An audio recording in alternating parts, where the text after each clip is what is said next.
The 1997 FIA Formula One Championship turned into a close contest between the world's two fastest drivers, Michael Schumacher and Jacques Villeneuve. You cannot predict what is going to happen. What I'm afraid of is maybe, to be taken out of the race.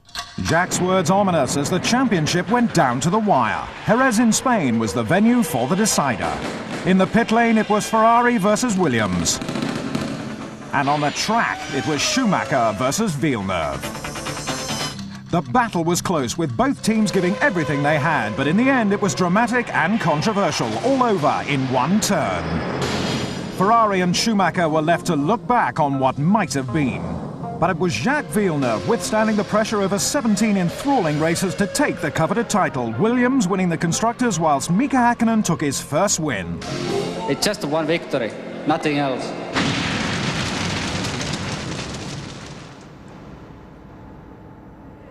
Monaco, 1997. The FIA's Max Mosley introduces new rules for the 98 season. There are a large number of regulation changes for the chassis.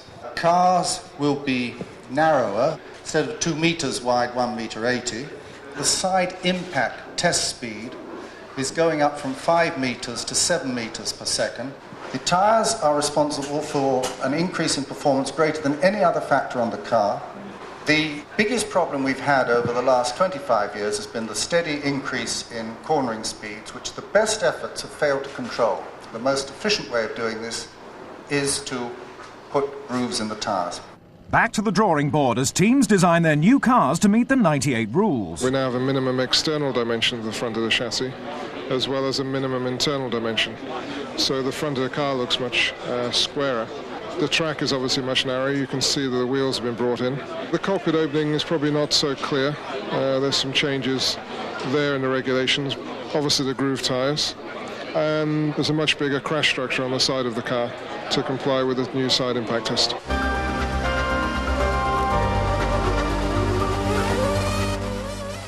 Changing times at Williams. Renault engines are out, Mecachrome engines are in. New livery for Frank's team with every small detail examined in the lead-up to their title defence. No changes in the driver lineup. Villeneuve and Heinz-Harald Frentzen again in the spotlight. But Frentzen needs to impress in his second year at Williams. I know the team now, I know my chances, and I'm going for it. Defending champion Jacques Villeneuve is confident he and Williams can be competitive in 98 as they were in 97. We know how fast the car can go, and now it's new for everyone, so it's much easier to progress. With 5 Constructors' titles in 6 years, Villeneuve has every reason to feel confident. If you listen to every team and to every engine before every season, they all have the best thing, but there's only one that wins in the end.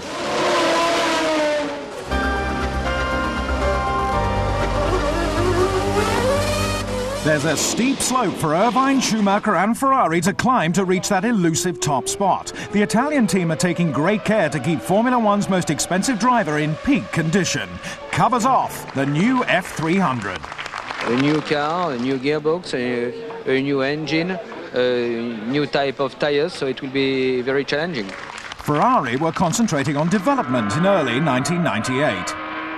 We want to win the championship. I mean, that's our ambition. But want to do things and achieve things is 2 different stories. Schumacher's penalty for the controversial incident with Villeneuve was to help the FIA's road safety campaign. The double world champion will be under enormous scrutiny this year from both the world's press and the Tifosi, who will do anything to get a glimpse of the famous red cars.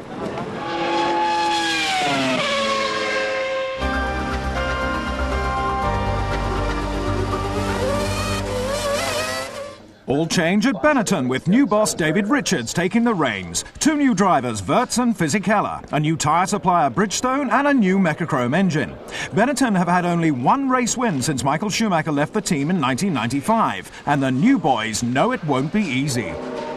You know, racing is all about winning. That's what all the 22 drivers want to achieve, but it's very difficult.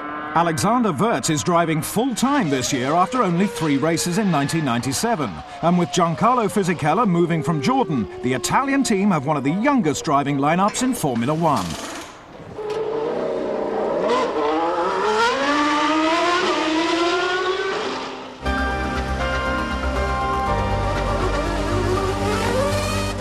David Coulthard and Mika Hakkinen are teammates again in '98 and unveiled the new McLaren Mercedes with high hopes. Well, for this year, I hope very much that we're in a position to win more races than last year. So, 3 or 4 would be very nice. That's what we look in the consistency, win the Grand Prix, and mainly to win the World Championship this year.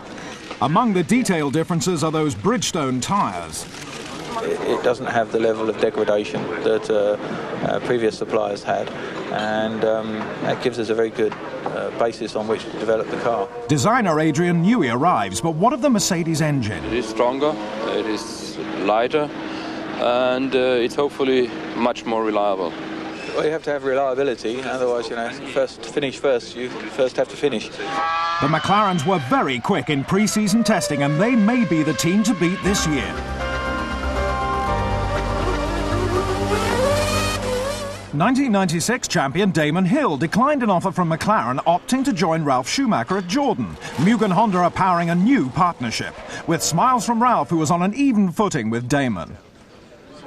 No, we don't have any number one drivers. We just have number one banana, which is I'm number one banana, and number two banana.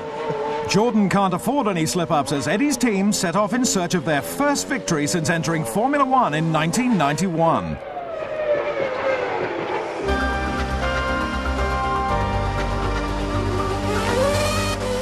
It's an all-French affair as Peugeot combine with Prost to produce the AP01.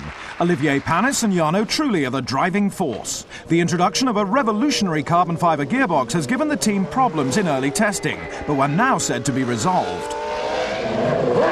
Team boss Alain Prost is confident of the team's prospects.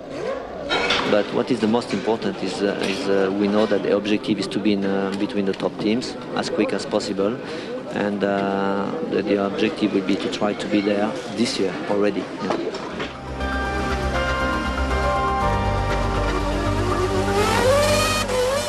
Jean Alesi has accepted a drive at Sauber for '98 on the advice of his friend Gerhard Berger and to the delight of Peter Sauber. He joins Johnny Herbert, and with a combined total of 248 starts, they are the most experienced pairing in the pit lane. Sauber are now looking to improve on their modest record of 3 podium appearances in 81 races.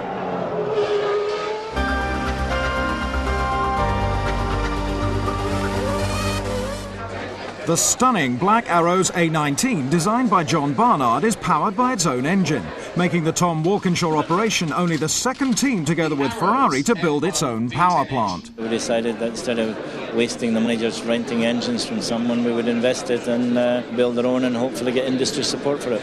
Pedro Diniz is joined by Mika Salo. I was really happy when Tom wanted me to drive for him because I know his reputation in racing and he's got John Barnard designing a car, so it was just everything what I wanted.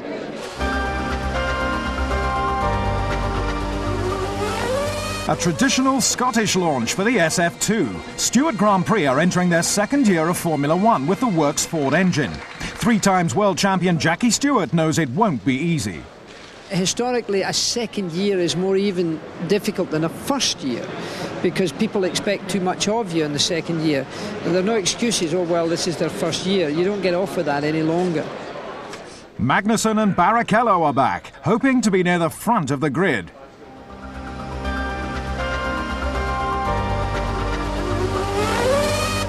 A final crack at Formula One for Ken Tyrrell, bought out by British American Racing.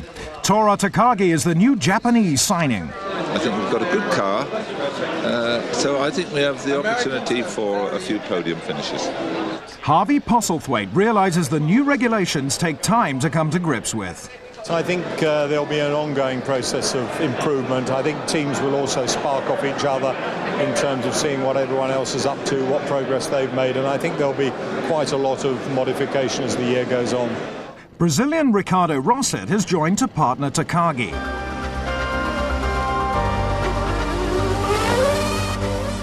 Since entering Formula One, Minardi have shown resilience and determination in their bid to compete at the top level. The Italian team looked at various drivers, including Dane Tom Christiansen, before taking on Argentine rookie Esteban Tuero and Prost outcast Shinji Nakano, who struggled last year. Minardi know it's a difficult road ahead, but are hoping 1998 is the year they turn the corner.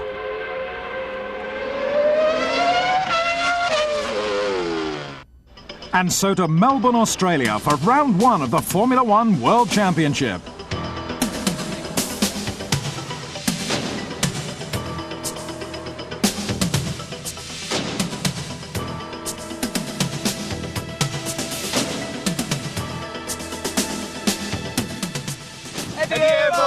I think Michael Schumacher's going to win. David Coulthard. We reckon Michael Schumacher. Jacques Villeneuve should win this race. Mika, I think. Definitely. I think he's got it. Before qualifying, no one knew which team would be the quickest.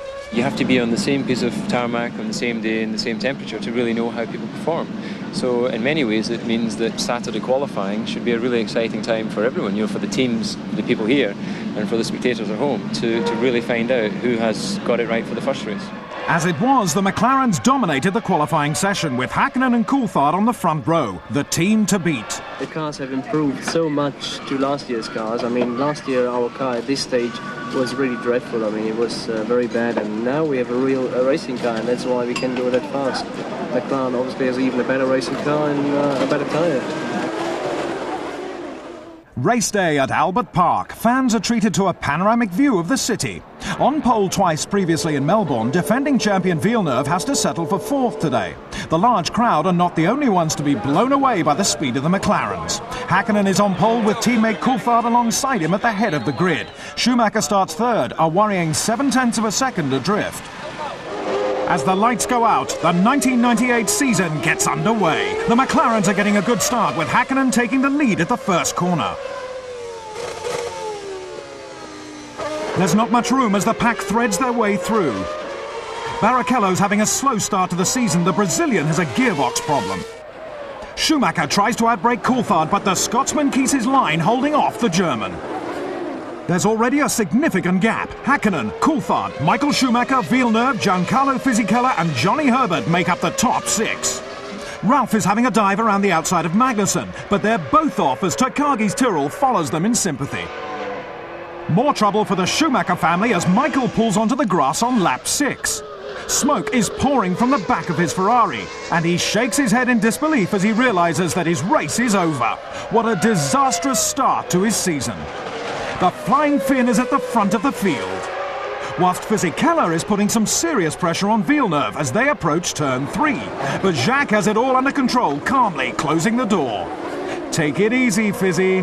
Lap 24 and race leader Mika Hakkinen is coming in for his first scheduled stop. And a smooth start to the year for the McLaren pit crew. Coulthard's turn now, sliding wide as he enters the pits. First-class service for the Scotsman too. He's sent on his way and is rejoining the circuit in second position behind Hakkinen. The Schumacher brothers are left as disappointed spectators, while Villeneuve looks as though he's trying to join them, taking to the grass. Complete domination by the McLaren team as Hakkinen, who is in first, and Coulthard, who is in second, come around to lap the Williams of reigning world champion Jacques Villeneuve. In third is Frentzen, in fourth is Irvine. This one will be completely down to the pit crews. The Williams boys keep Heinz Harald in front of Eddie, but Fisichella is now in third. Confusion at McLaren. Hakkinen's arriving in the pit lane, his pit crew nowhere to be seen as he's waved through, and Coulthard takes over the lead. Fisichella's podium chances are gone as he retires with rear wing support failure. Frentzen is in third and goes through Coulthard, who has now lapped the entire field.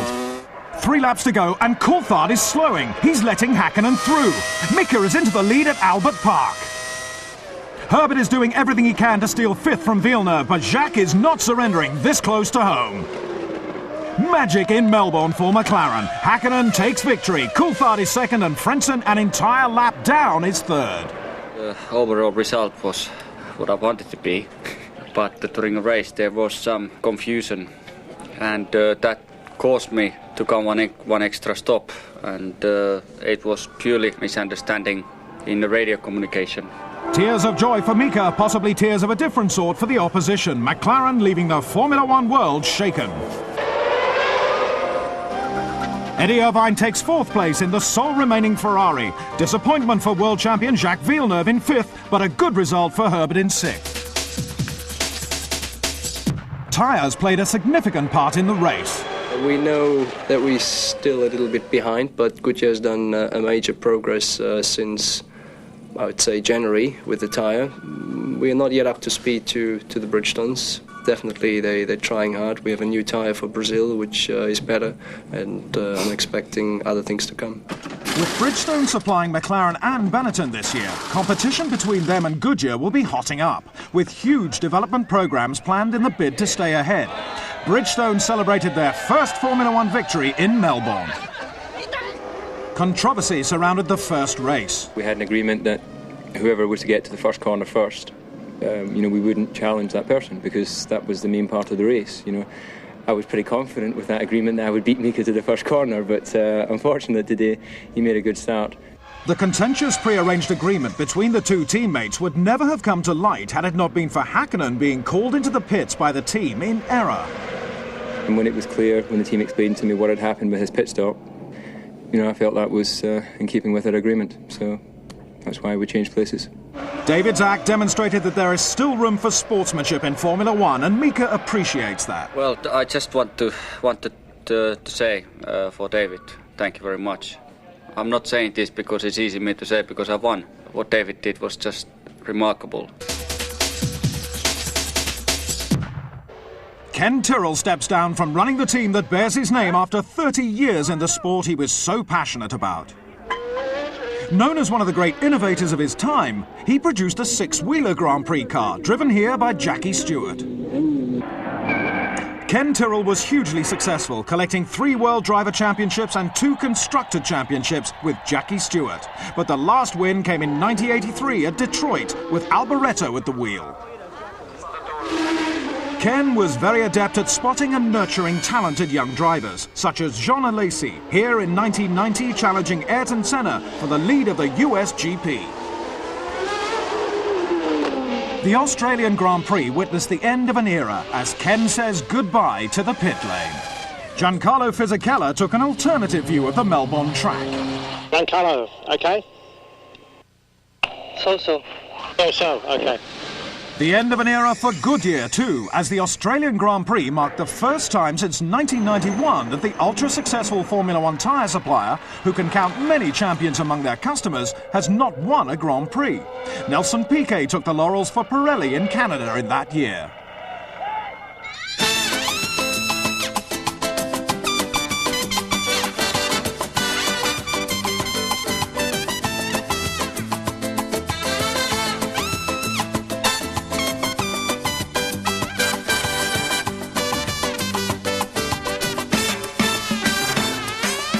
Round 2, the Interlagos circuit, Sao Paulo, Brazil, the home track of Fittipaldi, Piquet and Senna. Little advice is required for Hakkinen, he's on pole. Coulthard slips into second again, with Frentzen the best of the rest on the second row in third. Lose the lights and the power is down. There's no holding the McLarens, but a poor start by Schumacher, who is being passed by Irvine and Wirtz. As Hakkinen leads Coulthard into the first corner, Michael Schumacher dives down the inside of Wirtz, approaching the Senna S. Ralf Schumacher has overtaken himself and ends his day in the gravel. Villeneuve now attempts to follow Schumacher past Wirtz, but he closes the door. Hakkinen is leading from Coulthard, Frentzen, Irvine, Schumacher, Wirtz and Villeneuve. The Ferrari crew watch as their drivers race side by side down the pit straight. Schumacher is getting past Irvine to take 4th position. Patrick Head is keeping a close eye on the opposition. The McLarens are clocking impressive lap times. Michael Schumacher's Ferrari is being held up by Frentzen as they battle for 3rd place. Schumacher's pushing hard as he comes in early for his first pit stop, escaping the traffic. While Hakkinen is leading the race convincingly. With fresh tyres, Schumacher wastes no time passing Fisichella's Benetton. Heinz Harald is watching exactly how it's done. Now it's his turn, taking his Williams into the points. 3rd place Wirtz will have to watch his mirrors as Schumacher and Frentzen close in. Lap 45 and Frentzen's in for his 2nd stop. A new set of Goodyears for the German, and he's on his way. Wirtz is in. Wirtz is out. Frentzen goes past as Alexander runs wide onto the curbs. The leader, Mika Häkkinen, is lapping Villeneuve for the second race in succession. Coulthard is second, McLarens are dominating. Lap 53 and Schumacher's in for his final stop. But there's a problem. Michael stalled the engine. There's an agonising wait for the frustrated German. They've got it started though, and he boots the throttle, coating the pit lane with rubber as he leaves. Frentzen and Wirtz are bearing down. The Austrian takes the inside line approaching the corner. A clinical passing manoeuvre as Schumacher exits the pits to retain third place. The McLarens are pushing their Bridgestones to the maximum. And Häkkinen makes it 2 in a row, winning the Brazilian Grand Prix from Coulthard, with Schumacher a full minute behind in third. The Brazilian circuit is a little bit tougher because it is anti-clockwise. It's quite a lot bumpier track, and the cars are sliding more. So it's a bit harder work than in Melbourne. Harder work or not, Häkkinen, Coulthard and McLaren make it look all too easy. Another McLaren 1-2 in Brazil. Michael Schumacher opens his account with the two Benetton boys finishing 4th and 6th. Frentzen into the points again. There was controversy again surrounding the McLaren team. A revolutionary braking system fitted to their cars was subject to a protest. But could the removal of the system affect the McLaren supremacy? I think it's contributing part of our performance, but that's logical because we wouldn't run it if it wasn't giving us something. But it's not the panacea of performance that I think some people believe it to be. Standard Formula One cars have two principal pedals, a brake pedal and a throttle. However, the McLaren has an extra brake pedal, which it has been claimed operates the rear brakes independently, aiding traction out of the corners. Other teams using a similar device include Williams and Jordan. Their systems are thought to be less developed, but they were also subject to the protest by Ferrari. It's not just us have a problem. There's 6 teams have a problem with a situation of other 3 teams. So it's not Ferrari against McLaren, it's 6 teams against 3 teams. And it's not against 3 teams, it's against a regulation which is not clear for us, and we want the clarification, that's simple. With the system disengaged for Friday's practice session, the McLaren still managed to top the timesheets. We were fortunate in being the first of the 3 teams running the system, find a performance advantage within the regulations, and that the only response that a rival team has is to try and find a way to have it banned, as opposed to rising to the technical challenge. The system was declared illegal on Saturday morning. The great thing is we have a decision. We were pretty casual either way, which way it was. We had the technology to put it on, or we had the ability to take it off. And at least now we can start racing knowing exactly where we stand. But McLaren's dominance remained intact. It was a good result, good reliability and great weekend. Don't like the politics, but we did it on the circuit. Ferrari were pleased with the new engine that they raced for the first time. It was we first time run a new engine, which survived nicely. It ran quite well. The extra power produced by the new unit, through a change in the valve system allowing it to rev higher, didn't help Michael Schumacher when he made an uncharacteristic mistake and stalled whilst pitting. We had a bit of a worrying moment in the second pit stop when the engine died, but mechanics had done a good job to get it running. After reoccurring problems with photographers, McLaren boss Ron Dennis has introduced security measures around his pit garage to ensure the privacy of sensitive information. However, he was unable to protect his cars while stranded on the circuit. But the team owner will be keeping an eye on the offenders.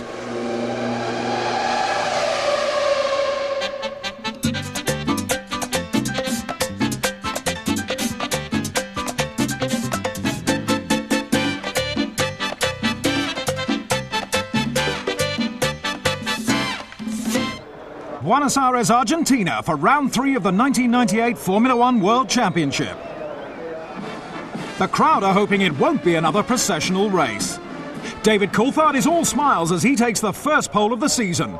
Schumacher, who's joining him on the front row, will be keeping an eye on his mirrors for Mika Häkkinen, who is back in third. The spectators are revving up as they and the drivers anticipate the start. Lights out and they're off. A great start by the McLarens, with Frentzen pulling alongside Irvine into the first corner. Frentzen has the inside line and takes the position. Coulthard leads Häkkinen, who is ahead of Schumacher as the field come around without incident. Schumacher is wasting no time and is right behind Häkkinen's McLaren. He sees an opening and seizes it to take second. Teammate Eddie Irvine squeezes Frentzen onto the grass to take 4th place. Schumacher now has race leader Coulthard in his sights.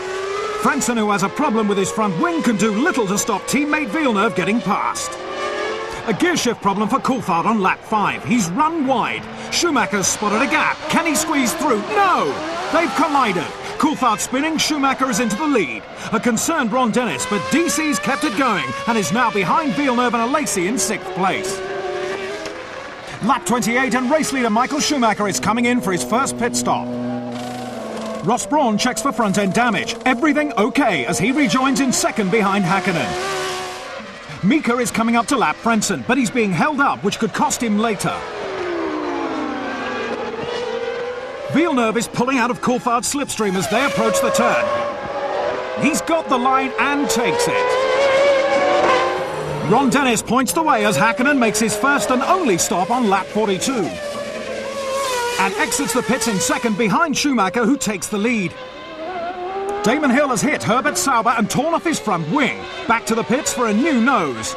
And Johnny retires from the race with a puncture. Lap 52 and Villeneuve locks a wheel. A coming together with Coulthard, who spins again. Onto the grass for the battered Scotsman, who manages to continue, but Jacques' race is over. Alexander Wirtz has a look down the inside of Irvine. No gap there, says Eddie, barging Wirtz out of the way. But the Benetton driver won't give up, and as Irvine locks up, Wirtz sees an opportunity and nips through into 3rd as the pit lane cheer him on. Local boy Esteban Tuero exits dramatically, losing it under braking for turn 1. There's a change in the weather as leader Michael Schumacher wipes the rain from his visor. The marshals warn of slippery conditions, a warning unheeded by Wirtz, who is spinning whilst attempting to lap a backmarker and allowing Eddie Irvine through for 3rd. Lap 65 and we're on board with Coulthard as he passes Fisichella to move up into 6th and incredibly into the points. Only 5 laps left to run for the leader now, and that's Schumacher. He's lost it, straight over the grass and into the gravel. Jean Todt can't believe it. A lucky escape for Michael, who rejoins, still in the lead. Coulthard is tailing Alesi. Late on the brakes and he's off again and rejoins for the 3rd time this race. Michael Schumacher takes his and Ferrari's first win of the season. Congratulations all round.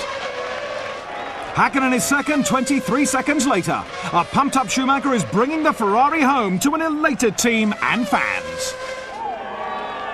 This time I had the chance and I took it, and it ended well for me. Schumacher jumps back into contention.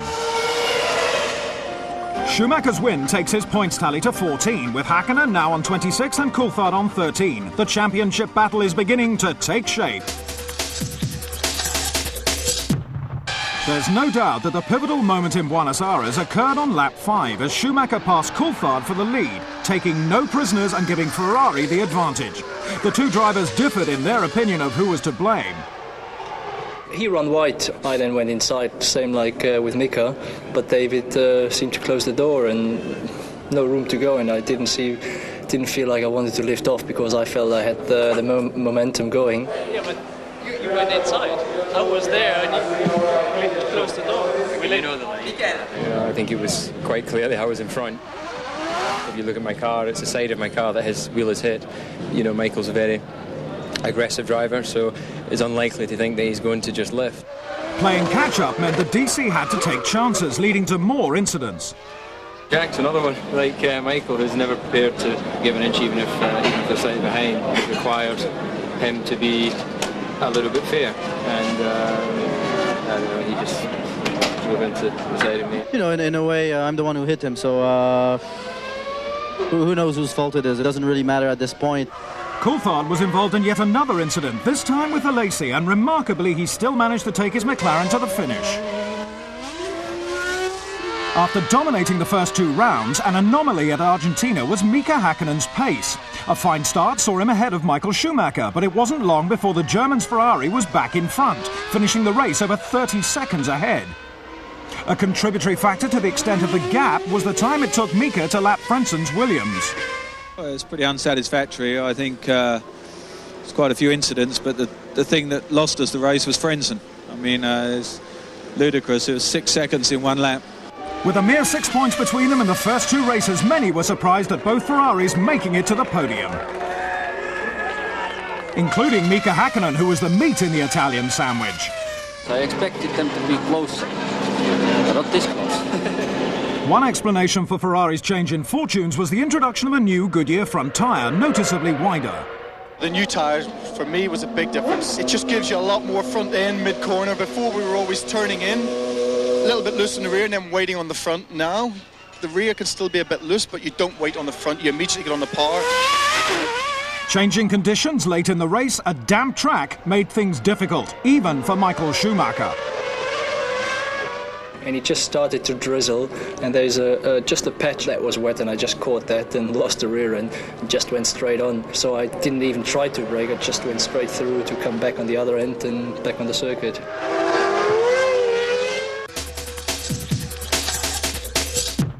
Michael Schumacher hit the news this week when Argentine coach Daniel Passarella gave the German a trial with the club.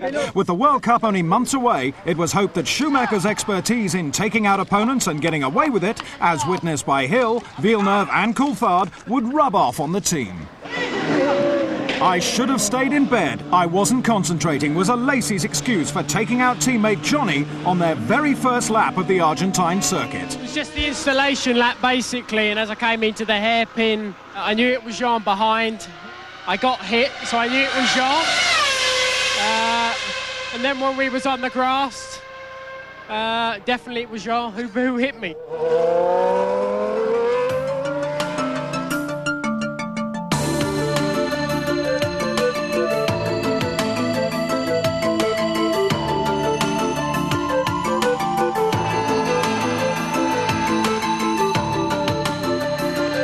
Deep in the heart of Ferrari territory. But who do the locals tip for victory?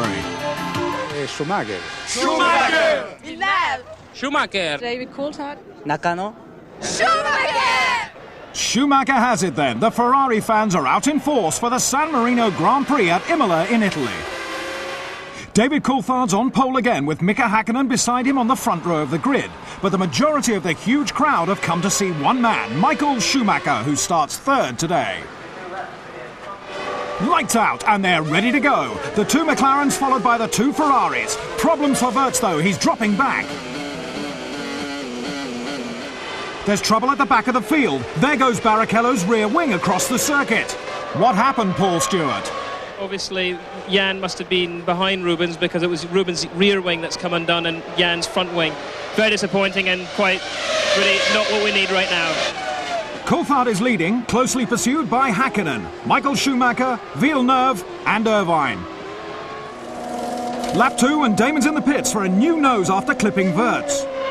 Back to the action at the front, and David Coulthard already has a comfortable gap to Mika in second. Hill's back in the thick of it, edging his Jordan past Nakano's Bernardi. Whilst McLaren pilot Mika Häkkinen has a problem. Team boss Ron Dennis is calling him in. The Finn has a broken gearbox and pulls in for good. Fisichella's having an off, hitting the tyre barriers hard. Fortunately, he's okay. Coulthard is looking to lap Diniz as the Brazilian's engine fails. A terminal problem for Wirtz. We have a problem in the start. He got stuck in third gear and it damaged the engine. Lap 27 and things are hotting up. The end of Nakano's race. Eddie Irvine can certainly stand the heat as a charging Villeneuve pursues him for third. Riding with the Irishman now as he runs offline and back on track. Hill passes Salo's Arrows for 10th place.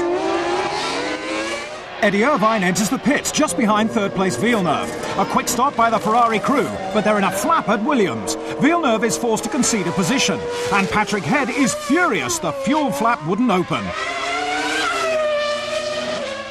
14 laps to go, and there goes Coulthard, leading by 21 seconds. Schumacher has just set the fastest lap, though. Can he catch the McLaren? The Mugen engine ends Hill's eventful race early. Coulthard is still out in front. But Ron Dennis is keeping a close eye on the catching Ferrari of Michael Schumacher, who is just 6 seconds behind with 1 lap remaining. David Coulthard is rounding the last few corners now. Schumacher's not giving up though, chasing hard to the end.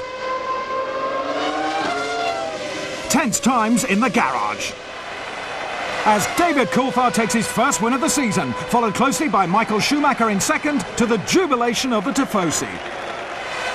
Irvine takes third with Villeneuve fourth, just behind. Häkkinen is happy for his teammate, who deserved the win after a very strong showing. Today our car was running quicker, and I think that's shown by the fact that we were able to open such a big gap before the pit stops. But I think we had enough in hand that it would be very difficult for Michael to get close to us. The sweet taste of victory for Coulthard, who will be raring to go for the next encounter. A great win for the Scot in Italy and 10 valuable points towards the championship battle. The two Williams and the Sauber of Jean Alesi round off the top six. The first sign of weakness in the all-conquering McLaren surfaced at Imola. Championship points leader Mika Häkkinen having his race cut short, retiring on lap 17 with mechanical failure. Well, I lost the fourth gear, and without that it is impossible to continue racing, really.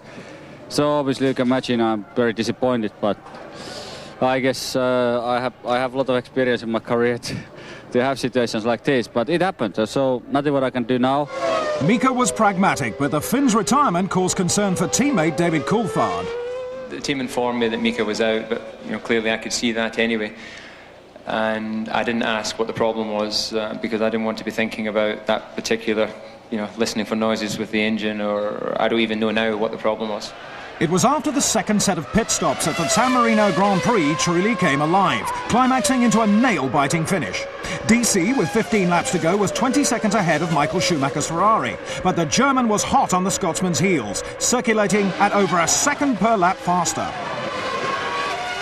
Basically, I was just trying to run a race that wasn't too hard on the brakes or the engine, and just try and maintain the gap to Michael, so I was perfectly comfortable to let that gap reduce, because I knew that I could go a little bit quicker. So the only worry in doing something like that is that if you get a problem, then you don't have so much time in hand. 10 laps from the checkered flag and the gap was down to 15 seconds. David was suffering reliability problems, but still managed to hold off the flying Ferrari. We had some debris in the cooling system, and we were really struggling to keep the oil temperature at acceptable to level. So we just took the whole gap and used it for reliability. We could have gone much quicker, but it was unnecessary. The controversial and ugly side wings that many of the teams have been using this season have been banned by the FIA on safety grounds. Team owner Eddie Jordan. When one takes into consideration the efforts that were made by a team, of course it's disappointing, but we were one of the people who got some real advantage out of these side wings. I think, to be truthful about it, there was a impairing of vision from a driver's point of view in terms of what he could actually see, and if there is a question ever of safety, you have to decide on the safety aspect. The FIA's ruling will put an end to incidents such as this seen in Argentina this year.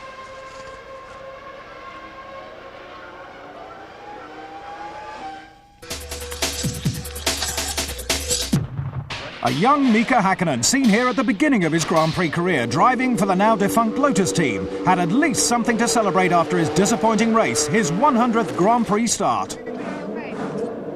But what did he think of his big brown cake? Very tasty, very nice.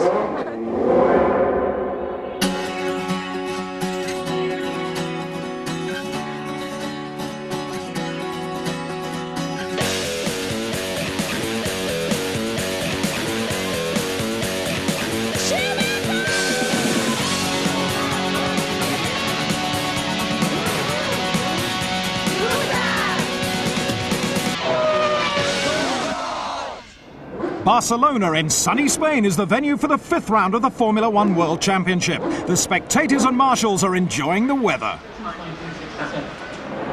While Mika Häkkinen enjoys his 3rd pole position of the season, Coulthard makes it another all-McLaren front row with Michael Schumacher in 3rd. King Juan Carlos of Spain welcomes actor Anthony Quinn to the Grand Prix. Adrenaline pumping as the 21 drivers race off the grid. Häkkinen and Coulthard are cleanly away, but a poor start by Michael Schumacher allows Fisichella and Irvine to get past him. Into Elf, turn 1, Häkkinen leads Coulthard as Irvine takes Fisichella for 3rd. On board with Michael Schumacher, but the young Italian closes the door. With the two McLarens beginning to pull away, Ferrari and Benetton lead the pursuit. Frenson's lost it, but he's managed to keep the engine running. What happened? It looks as if he made contact with a Lacey while sparring for position. Hakkinen with a huge gap to Coulthard already. He's flying. A double blow for Arrows as Diniz and Salo's engines both let go simultaneously. Terrible luck for Tom Walkinshaw. Irvine third is in for a pit stop on lap 25 and Fisichella fourth is right behind him. The race is on. The two teams pitted against each other. And Ferrari win.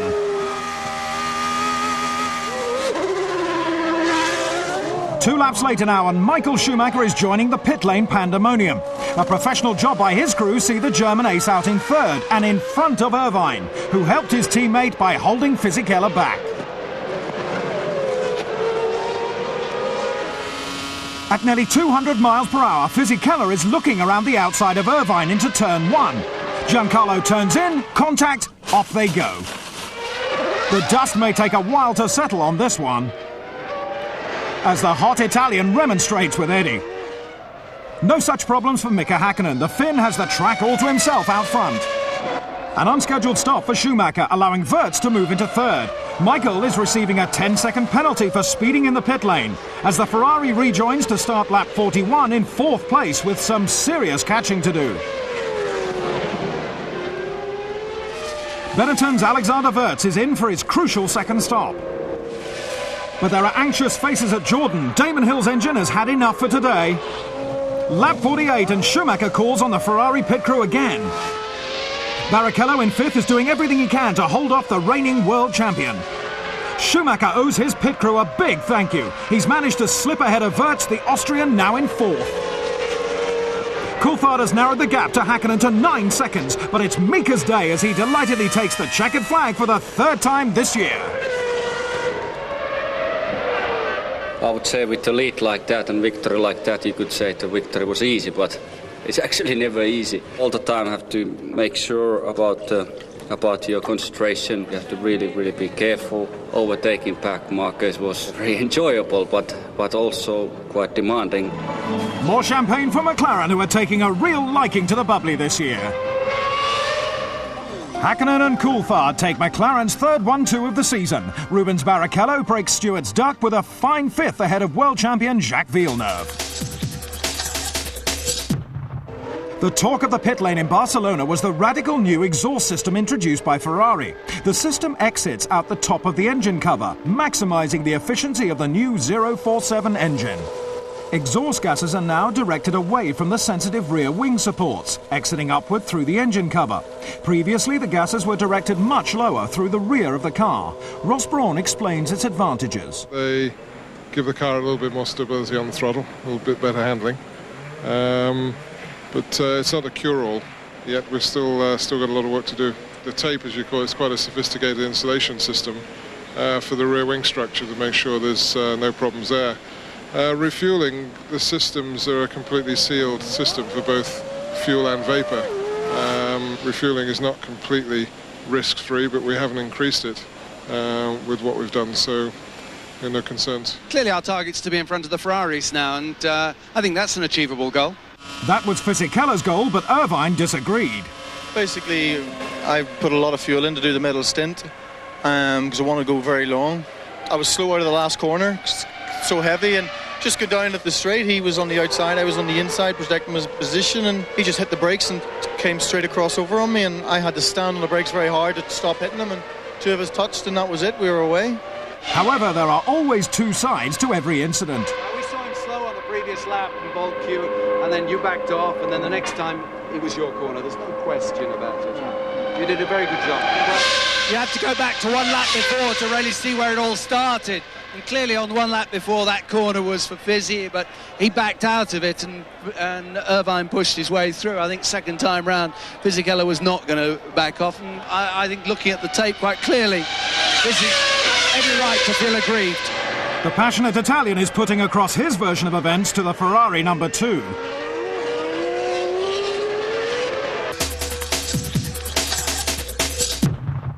Since Bernie Ecclestone and Sylvester Stallone signed a film agreement last year, the Hollywood film star has been doing his research, while Jason Priestley is rumoured to want a part.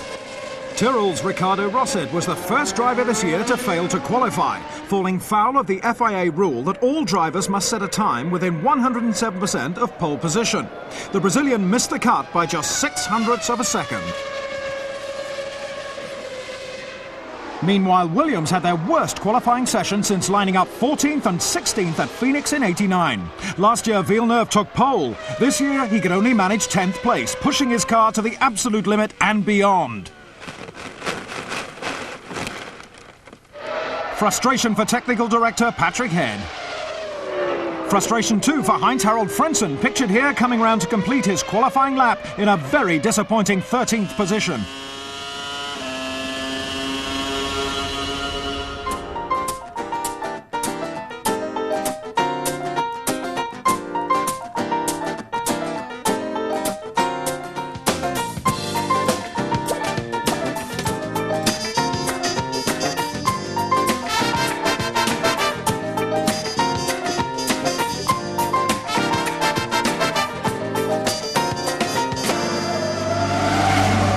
Monte Carlo in the tiny Principality of Monaco is home to the rich and famous, with an atmosphere no other circuit on the calendar can match. Also unmatched is Mika Häkkinen at home on pole. Coulthard is in second, and after fourth on the grid last year, Fisichella has improved to third in '98, ahead of a disappointed Schumacher who starts fourth. Concentration on the lights as the race gets underway. The McLarens are off the grid well and leading the field cleanly through the first corner. On board with Villeneuve, taking us through Saint-Devote and up the hill. Häkkinen, Coulthard, Fisichella, Schumacher, Wirtz and Frentzen making up the top six. Häkkinen's building up a lead and is in complete control. DC is playing catch-up, whilst Fisichella is battling to hold off Michael Schumacher. Lap 10 into Lowe's hairpin, and Irvine wants 6th from Frentzen. Unconventional, Eddie, but he's through, although Heinz-Harald is finished. Coulthard's coming out of the tunnel, the Mercedes engine blowing, ending his race in spectacular style. Engine designer Mario Ilian can only look on. Michael Schumacher has passed Giancarlo Fisichella in the first round of pit stops as Coulthard walks home. Häkkinen is getting away with a scrape at Rascasse. Lap 38 and Michael Schumacher has caught Wirtz as Alexander is held up by the pack. A passing opportunity for the Ferrari driver, who's giving Wirtz a nudge rounding Lowe's. The Austrian is not giving up though, and repasses going into Portier running wide. Michael has another go. A harder knock this time as the German goes through. On the limit of adhesion, the Ferrari looks in trouble, and Jean Todt knows it. Schumacher is into the pits, a problem at the rear of the car. A technical knockout according to the mechanics, and Michael is getting out. Ross Brawn doesn't look so sure though, and is telling the Ferrari #1 to get back into the hot seat. Meanwhile, back on track, Mika is serene, streets ahead of the rest. After a lengthy delay, Schumacher is rejoining the fray way down. Wirtz is losing it coming out of the tunnel, and that's a heavy impact into the Armco. The Austrian is helpless as his Benetton career's out of control and into the tyre barrier. Thankfully, he's all right. Lap 60 and Fisichella's up to second, but he drops it at Rascasse, spinning violently. The Benetton driver has managed to keep the engine going. No damage done, to the relief of the pit crew. Disappointment for Alesi as the Frenchman's gearbox fails whilst in 5th. Mika Salo is storming along in 4th. A great result for the Arrows team. The troublesome Sauber bringing Jean to his knees. Häkkinen, meanwhile, has brought the entire field to its knees. It's Mika's first win in the Principality and another win for the mighty McLaren. Giancarlo Fisichella takes second in front of a jubilant Benetton team. Schumacher ends a dreadful day, tangling with Deniz on the last lap. Pedro is in the points. But it's undoubtedly Häkkinen who is the shining star of today. Winning Monte Carlo is always a dream, always has been a dream. I think most of the Grand Prix drivers' victory of the Monte Carlo is something very special for them, and this now happened to me, and it's just hard to believe it yet. A great day for Tom Walkinshaw and Arrows, with Salo finishing 4th and Deniz in 6th, while consistent Villeneuve is in the point again in 5th place. After 6 rounds, Mika Häkkinen leads the drivers' standings by a massive 17 points over teammate David Coulthard in 2nd, with Michael Schumacher in 3rd. In the Constructors' Championship, the McLaren team are dominating with 75 points. Ferrari in 2nd have some catching to do on 39. Eddie Irvine, the straight-talking Irishman, embroiled himself in controversy again in Monaco, barging past the Williams of Heinz-Harald Frentzen on lap 9 and finishing the German's race. You can pussyfoot around the whole race behind the guy, and you're not going to do any good. You've got to get stuck in, and I thought actually he would have been able to continue, but he seemed to bounce wide or something. I don't know. I couldn't afford to sit behind him. He was way too slow. Monaco raised questions about the reliability of the Mercedes engine, which proved troublesome last year. Coulthard's race and chances of closing the points gap between himself and Mika went up in smoke on lap 17 when his engine let go coming out of the tunnel. And I was just wanting to try and put a bit of pressure on when the engine tightened in the tunnel and blew up on the exit. You know, you have to expect when things are being pushed to the limit that eventually things will fail. Very unusual, so we just have to get over this one and go to Canada and try and get victory there. He was as quick as Mika could have fought for victory. And the whole team did not make one mistake, it was only us, the engine. Sorry for that, but it was a great victory for Mika. And, well, I'm proud to be part of the team. A highlight of the race was the way Formula One novice Alexander Wurz dealt with the pressure he received from Michael Schumacher. In a perfectly executed move, Schumacher passed the young Austrian at Lourdes, but the Benetton driver came straight back at him. However, a substantial banging of wheels had far-reaching effects for both drivers. Well, he said he'd broken the rear suspension, so he just decided to get out. Monaco's a race, lots going to happen, and maybe it rains, so we thought we'd fix it and see what would happen. Wurz's problems were a little more dramatic. Alexander sustaining several heavy impacts on his way to the chicane, unable to steer or brake.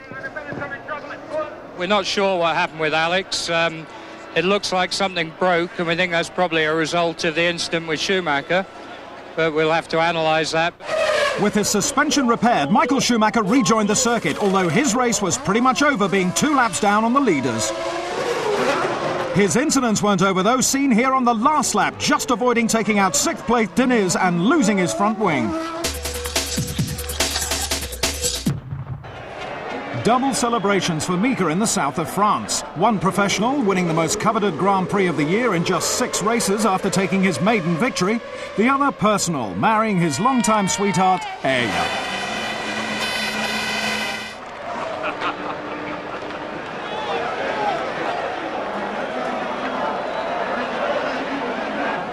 I'll tell you what, I do that and you do a nude shower scene with Sharon Stone. Fair enough? Glamour at Monaco with Sly Stallone, Hugh Grant and Liz Hurley. Manchester United's Ryan Giggs, Phil Collins visiting the Stewart team, Chris de Burgh and the Duchess of York, with Monaco's own royalty keeping team owners and drivers busy. Montreal's rock station. The tunes, baby, here we go. F1, F1, F1. 7.7 Montreal's rock station. Now on point player. Montreal is around. And then down 15. Villeneuve. The Gilles Villeneuve circuit in Montreal, Canada welcomes Formula One's own version of horsepower. It's Jacques Villeneuve's hometown, but McLaren's front row. David Coulthard is first, Mika Häkkinen is second, and Michael Schumacher is third, hoping to shut down the McLarens. Tension mounts as the revs climb. Lights out, and they're away. Ralf Schumacher has stalled his Jordan, whilst brother Michael is taking second off Häkkinen and pressuring Coulthard. Huge shunt. Alexander Wurz takes to the air over Alesi. Jarno Trulli is showing the shaken Benetton driver the way back to the pit lane. The replay shows the Austrian losing it on the approach to the centre hairpin and barrel rolling across the gravel track. A miraculous escape. Jean Alesi, Jarno Trulli and Alexander Wurz are in their spare cars, but the unfortunate Johnny Herbert starts from the pit lane. Take 2. Coulthard is off the line well, but Häkkinen has a problem. No gears as the field stream past him. Ralf Schumacher is out of shape, losing it in front of the stampeding pack. Hill is through safely, but not so lucky as Alesi as Trulli double parks.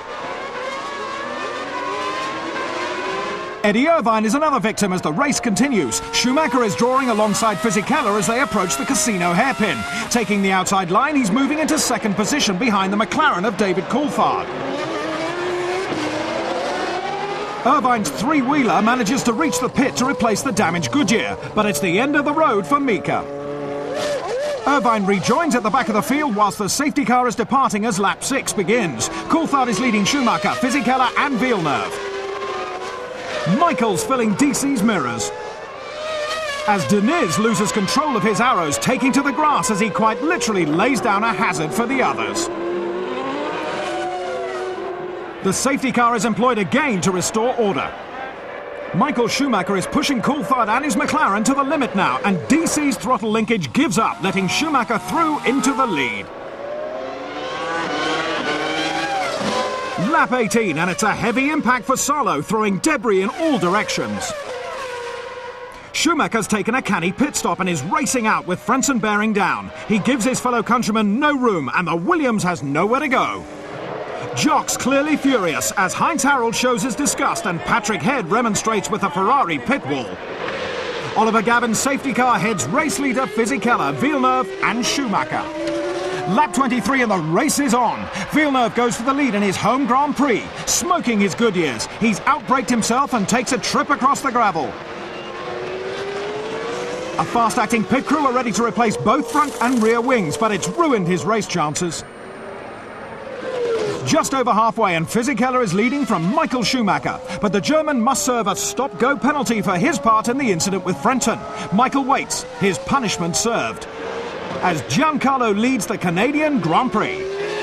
Schumacher's come out right behind his old sparring partner Damon Hill. Not for the faint-hearted as Hill attempts to keep his second place, but Michael takes it. Lap 44 and Fisichella's in for his only pit stop. Schumacher is taking the opportunity to put in some scorching laps.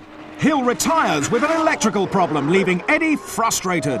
Schumacher's in for his second scheduled stop. It's a fast one, bringing him out in front of Fisichella's Benetton to take the lead. Irvine is continuing a remarkable run through the field, holding off Wirtz for third as Michael Schumacher wins the Canadian Grand Prix. We knew we were close to the McLarens this weekend. I had a good race up to David's problem. I don't know what strategy he was on, but I was definitely faster, but there was no way to get by. It was obviously a good situation for me to score the full points and them no points to catch up in the championship. Michael Schumacher celebrates 10 championship points. A superb day for Jackie Stewart. His boys finishing 5th and 6th to bring home the team's first points of the year, while Fisichella takes another second-place finish in a row. Montreal's tight first turn saw 2 start-lap accidents. The first was almost inevitable, as the grid bunched up to avoid Ralf Schumacher's stalled Jordan. Wirtz was squeezed onto the grass by Jean Alesi before spinning into a multiple roll. Thankfully, he was okay and took the restart. Avoiding action was again required when Häkkönen's McLaren left the grid at a leisurely pace, and the over-exuberant Ralf Schumacher, trying to make up for a slow start, lost control of his Jordan, spinning in front of the charging field. The unfortunate Jean Alesi and Jarno Trulli, both involved in the first accident, were also caught up in the second, both damaging their spare chassis, and out for good this time. Wirtz avoided the mayhem to finish in the points.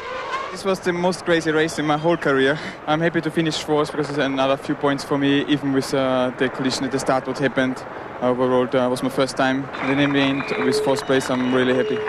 Accusations were rife as Schumacher explains to Fisichella how Hill attempted to block him. Going down the straight, I go like this, like this, like this, I go here, there, I go there. I'll almost go over the tire. The Ferrari driver eventually got through.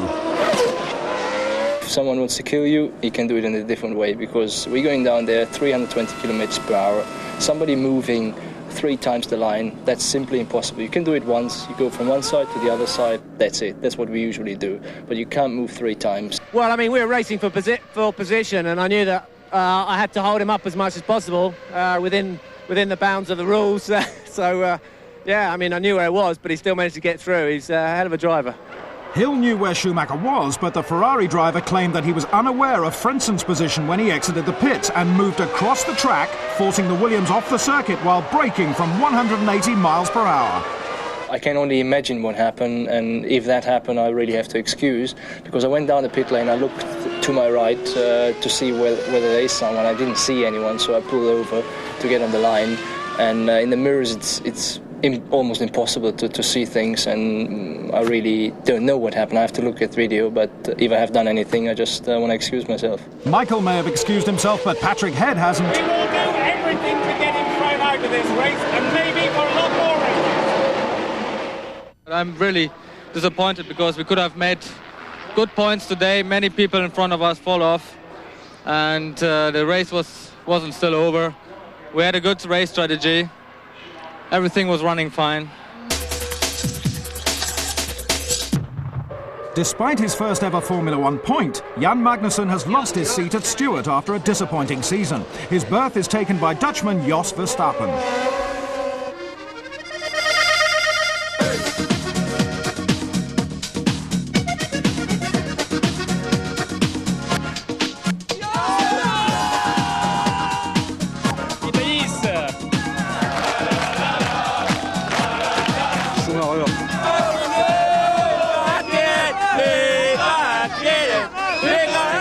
Magny-Cours and the French Grand Prix for round 8 of the World Championship. With the World Cup in full swing around the country, it's the place to be for sport. On pole is Mika Häkkinen looking to defend his championship lead. Second on the grid, Michael Schumacher is focusing on passing, while David Coulthard in third still has victory as his goal. Kick-off in France, but the amber grid lights are lit, signalling an aborted start. Verstappen is stranded on the grid as the drivers race off. An unfortunate start for Jos, who replaces the underperforming Magnussen at the Stewart Ford team. The field comes around to take their grid positions as the Dutchman resumes his composure. Lights out! Irvine and Villeneuve are getting a good start. Schumacher is leading. Eddie is passing Häkkinen for second as Villeneuve gets by Coulthard. DC's now demonstrating the Mercedes engine's power advantage as he retakes Villeneuve's Williams for fourth. Ross Brawn is telling Schumacher to put his foot down, and the German is responding brilliantly. Lap 19 and Irvine in second is attracting the attention of the two McLarens. Häkkinen dives up the inside, misses his down change and loses his back end, right in front of team boss Ron Dennis. But he pulls it together and resumes in fourth. Racing for position, but it's the German who comes off worse, having to pit for a new steering arm. A double blow for Jordan. Hill's arriving with a terminal hydraulic problem. Damon's race is over, but Ralph continues. Riding with Coulthard as he weaves past Irvine, a beautifully executed move. Lap 32, Fisichella is up the inside of Alesi, a little too optimistic, damaging his front wing and suffering the indignity of being lapped by race leader Michael Schumacher. Second place David Coulthard is in for his second stop on lap 55. There's a problem with the fuel hose, and he's stationary for 37 seconds with no fuel taken. A distraught Ron Dennis is trying to sort out the problem with the equipment. Irvine, now in second, fends off Mika Häkkinen. While Herbert's season nearly goes from bad to worse, just missing Trulli. DC's in again. His McLaren is running on fumes as his team tried desperately to get the hose in, but there's more problems. Finally, some success. A dispirited Ron Dennis knows it's too late. Eddie Irvine is soaking up the pressure from Häkkinen. No pressure on Schumacher though, out in front all day to take the 30th Grand Prix victory of his career and his third of the season. Irvine and Häkkinen are still racing to the very end. One corner to go and Häkkinen has just one last stab up the inside.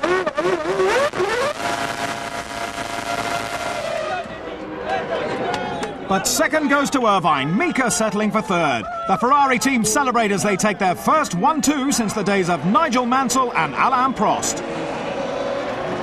I was just crossing finger for Eddie that he can stay ahead, first for the team and second obviously for my own, and taking away some points of Mika. Schumacher and Ferrari are looking dangerous as the season develops. Double trouble for McLaren as Ferrari take the initiative. Häkkinen is third, Villeneuve is fourth, Wirtz is fifth, and Coulthard takes the final point. The result of the French Grand Prix was decided at the beginning. At the first start, Mika Häkkinen left the grid in first place and immediately opened up a lead. But the race was red flagged because of the stalled Stewart of Verstappen. We don't need to talk about the first start because that was top, but it went fantastic, the first one. Unfortunately for Mika, the first start didn't count and his second didn't go as well. The start was everything today, and I failed my second start. I dropped in third, and thank you, that's it. With Irvine out-dragging Mika at the restart, he was able to protect Schumacher's lead in the race. Both of us did a fantastic start, and we jumped the McLarens, and that was one of the decisions for the race. But an unhappy Ron Dennis complaining of inconsistency in the application of the rules. Canada, there was the race wasn't stopped when there was cars on top of each other. Here it was stopped when there was a car offline. Yellow flags or a safety car would have been adequate. If they were in doubt, then they got to stop it. You know, it's not worth gambling, you know, with people's lives just because Ron Dennis wants to win a race. We're on the up, and the pressure's on them, and you can see it's starting to fall apart. With 2 race wins in a row for Schumacher, the momentum is with Ferrari. And Mika Häkkinen and McLaren are having to push themselves that much harder, which is leading to more mistakes. But whether France was representative of the rest of the season, we shall have to wait and see. To compound McLaren's problems at Magny-Cours, the team experienced difficulties with David Coulthard's refuelling rig at his second pit stop.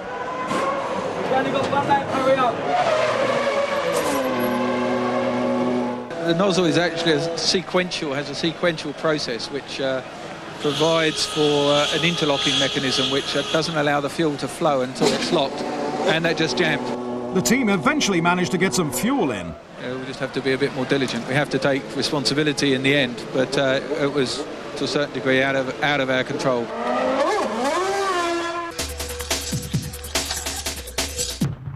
British-American racing set up by Craig Pollock is on the verge of signing Jacques Villeneuve for next season. Any experienced driver, and especially a world champion, would be taking a huge risk to come towards a brand new team. Of course, I'd love to have Jacques Villeneuve on board, but I know that Mr. Williams would like to keep him on board, and there's a couple of other teams that would like to take him away from Mr. Williams. I've been linked to Jacques for so many years, and it's actually since 1982. I could look at Jacques Villeneuve straight in the eye the same way as I could look at Damon Hill and say, I think we could now give you a package that you could build up to compete with.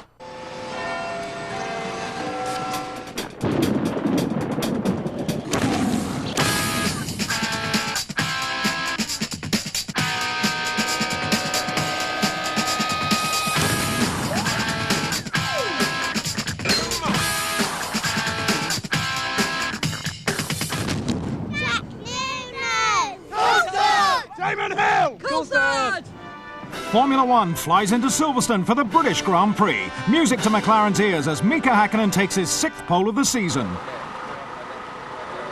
He's blown the Ferrari of Schumacher back into second on the grid, and with wild conditions prevailing, Villeneuve is happy to be in third. All eyes are on the lights as the Battle of Britain begins. Off they race, starting on a damp track, and Alesi's made a tremendous start from 8th on the grid. He's passed Frentzen, Villeneuve and Irvine to take 4th. Häkkinen retains his advantage, leading Schumacher, Coulthard, Alesi, Villeneuve and Frentzen.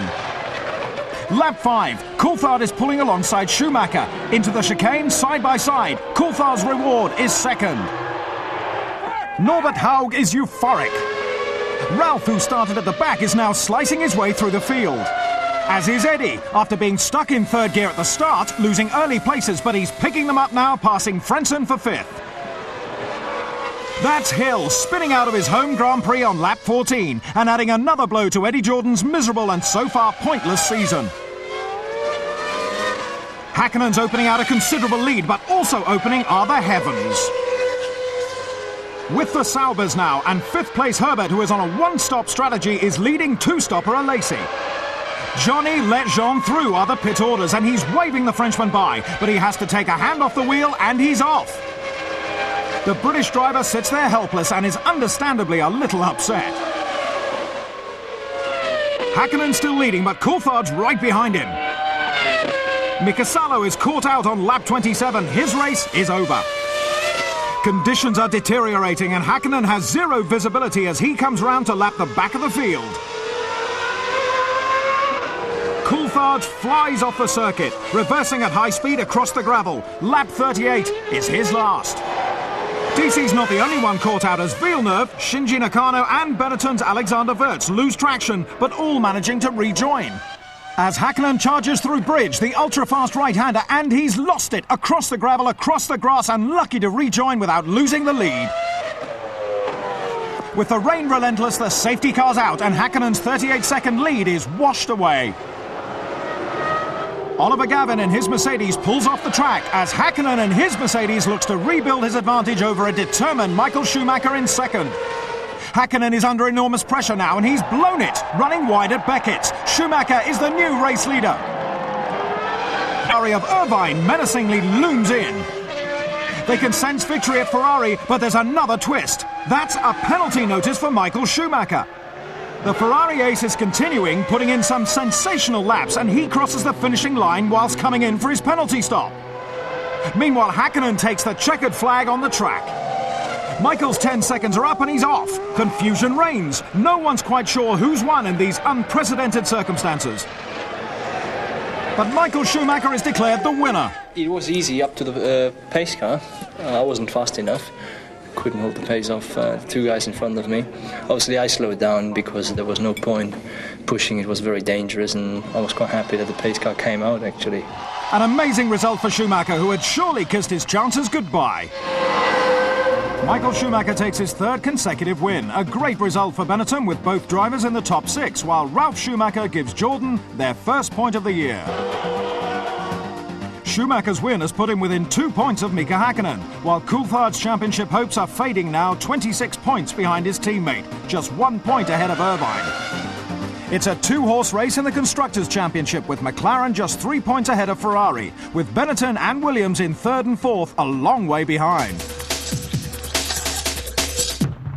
One of the most bizarre finishes in Grand Prix history began on lap 43, when Michael Schumacher passed Wurz under a yellow flag. The penalty notice led to confusion. It's plus 10 seconds or we must stop? No. Time penalty. Time penalty. The mix-up occurred as a result of errors made by the stewards. Ferrari were not only given the wrong penalty and informed later than the rules allowed, but also received it so late in the race that they were entitled to bring Schumacher in for his punishment on his final lap, and thus crossing the finishing line in the pits. Confusion prevailed in the immediate aftermath of the Grand Prix, and due to the stewards' mistakes, no one was quite sure who had won the race. The only thing people were sure about was that they had no idea of what was going on. Yeah, but you came in and apparently you were 10 seconds ahead of him or something. I don't know. Ron Dennis was confused. We weren't advised that there was a penalty imposed.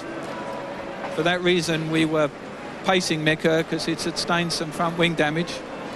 So we could have pushed, which is a normal thing. If there's a penalty, we're informed. Second thing is the penalty was taken after the start-finish line. And again, that seems to be wrong, but we'll just have to make quite sure about the regulations and then we'll take whatever steps are appropriate. The terrible conditions impaired Michael Schumacher's judgment. I don't even remember I've passed him because, I mean, you pass someone but you don't even see because of the spray. And that is the reason why you don't see flags. And if you imagine I'm following someone that close, then you're lucky to see the road, that's it. We have to clarify now what was the story and what we should have done. DC was upset at his team's decision to fit different tyres to his car. We went with intermediates again, and when I came out after my stop and Mika's stop, I found out he was on the full wet and it kept raining, and I was immediately a bit frustrated in the car because I'm seeing more water go down in the track, and I know he's on the right tyre and I'm on the wrong tyre. But too much standing water and the tread filled up and I just aquaplaned off. My information from my side of the pit wall was that we felt it was going to dry up, so based on that it was the right tyre to go on, but I need to try and understand what information they had on the other side to make them confident to choose the wet tyre, which clearly was the right tyre to go for. Max Mosley, president of the FIA motorsports governing body, had the ride of his life in the back of the two-seater McLaren at Silverstone. Ex-Grand Prix driver Martin Brundle was his chauffeur and lapped the circuit at very similar speeds to that of the current race cars. And overawed Mosley said it was a fantastic experience. You're fine in it, believe me. I asked him over a coffee about 15 minutes ago. Does he fancy it? He said, yes.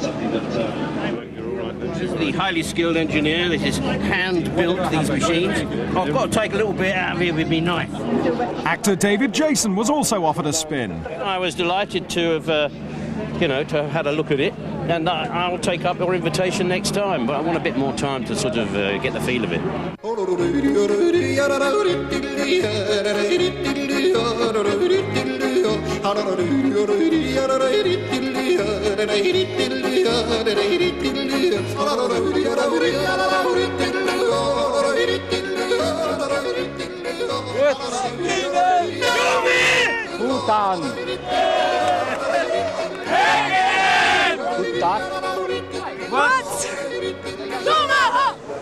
The A1 ring in Austria, and round 10 of the Formula One World Championship sees the first wet qualifying session since Belgium 1994, when Barrichello took pole position for Jordan.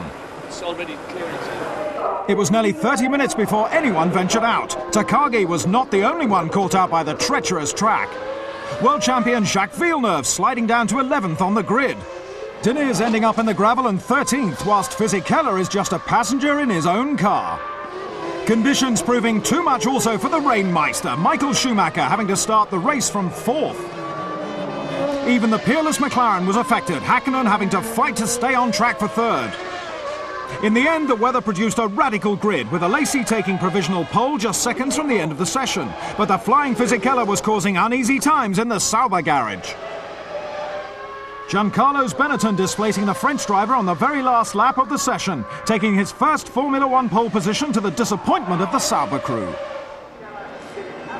The Italian's superbly driven and well-timed lap was met by tears of joy from his girlfriend, while Jean was not too disgruntled with 2nd on the grid. Race day and blue skies, the spectators are contented, as is Fisichella at the front. Buoyant Brazilian Barrichello starts a competitive 5th, whilst David Coulthard looks around in unfamiliar territory back in 14th. As the heat begins to rise, the Austrian Grand Prix is under starter's orders. Wheel spinning. Off the line with Alesi, not the start the French Sicilian wanted, as Häkkinen slips by to take 2nd. Now alongside Fisichella in 1st place going into turn 1. That's Takagi losing it on the approach, and he touches Tuero, and Herbert has to take avoiding action. Häkkinen is leading Schumacher. Diniz slides into his teammate and Coulthard. Salo attempts to recover and does a donut into David's front wing. DC's in for repairs, but Salo's race is over. With just 1 lap under yellow, the safety car pulls off and the race is on. Häkkinen leads, Michael Schumacher is 2nd, Fisichella is down to 3rd, Barrichello's up to 4th, and Alesi is 5th. On the outside as they run downhill approaching the turn, Schumacher is braking late, going for it, but runs offline, allowing Fisichella into 2nd. Hard break for Barrichello and team boss Jackie Stewart as Rubens retires with brake problems. Michael Schumacher is wasting no time and steals back 2nd off Giancarlo and is back in pursuit of Mika, cruising up to the back of the McLaren, now only 3/10 behind. David Coulthard is slicing his way through the field. Lap 16 and Frentzen has a problem. There's smoke pouring out of the back of his Williams and his Mechachrome is blowing up in spectacular fashion. Schumacher is closing in on Häkkinen. He runs wide, bouncing over the sand and losing his wing. Front row drivers Fisichella and Alesi are battling for 5th now, approaching Remus, and both are eliminated on the spot. Peter Sauber is not amused. A brilliant qualifying is wasted. Back on track with Jacques Villeneuve now, albeit temporarily, as he takes to the grass, but manages to keep it going. Mika Häkkinen is pushing his Bridgestone-shod McLaren to the limit, as his teammate Coulthard runs wide. A recovering Michael Schumacher is now up with brother Ralph, and they almost touch as they battle for 4th. A relieved Eddie Jordan. He doesn't give up though, with Ralph holding him out for a further 4 laps before Michael eventually dives down the inside and gets past. Only 5 seconds from Irvine. And Schumacher passes Eddie for third with only 3 laps to go. But it's Mika's day, taking his 5th win of the season. Coulthard coming from the back of the grid to second in an incredible drive. McLaren are jubilant. It was excellent victory. Team played a very important part of this race, and I think we made excellent tactics, and we had a one fuel stop race, and that was definitely ideal for me, and I was able to go flat out all the time. I did not have any problems really. Hakkinen and McLaren are back on top. Mika Häkkinen's win has put the brakes on Michael Schumacher's and Ferrari's amazing run of results, while Ralf Schumacher scores points again for Jordan in 5th. None of us would have expected that I would be so far back on the grid, but these conditions you have to be on the ball, and I wasn't, so I paid the price. The Austrian Grand Prix was characterised by some astounding comeback drives. Coulthard's 14th place grid slot meant that he was involved in some back-of-the-grid antics. Having got away with just a knock, I then had Mika Salo spin into my front wing, and I thought, God, I can't believe the way this race is going already. Tom Walkinshaw was unhappy with his team's performance, as was Mika Salo, whose race was ultimately finished at the 2nd corner. Well, if you are taken off from the race by your own team, you shouldn't be very happy about it. Coulthard managed to get back to the pits. He's got a new nose and a fresh set of tyres, quick 5,000 service, and he's on his way. I was very lucky that after getting involved in the 2nd corner accident that there was a safety car that allows me to change the wing and rejoin at the back of the pack. And I have to say, a compliment to all the drivers that I overtook, because they were 100% fair. He started in well back on the grid, and he charged up to his position, which is unbelievable. When I got the balance, I went flat out, and then you saw the cap started coming bigger and bigger for Michael, and then Michael went off.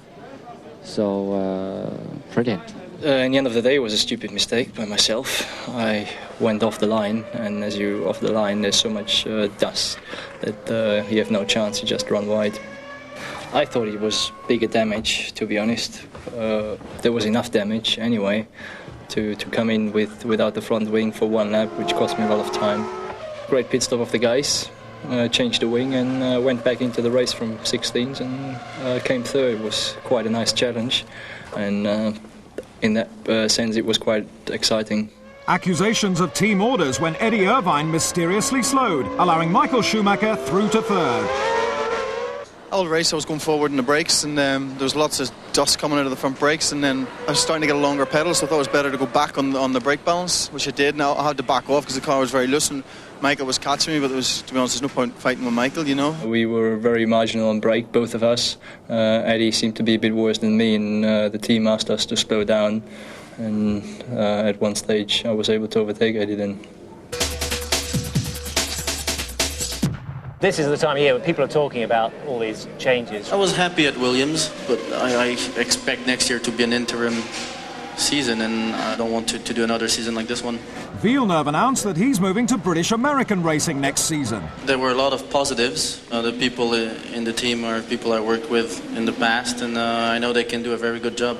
Michael Schumacher stays with Ferrari for $25 million. The most important reason is I haven't really finished my job. I want to be world champion together with Ferrari. What am I bid? 4 million, 4.5 million.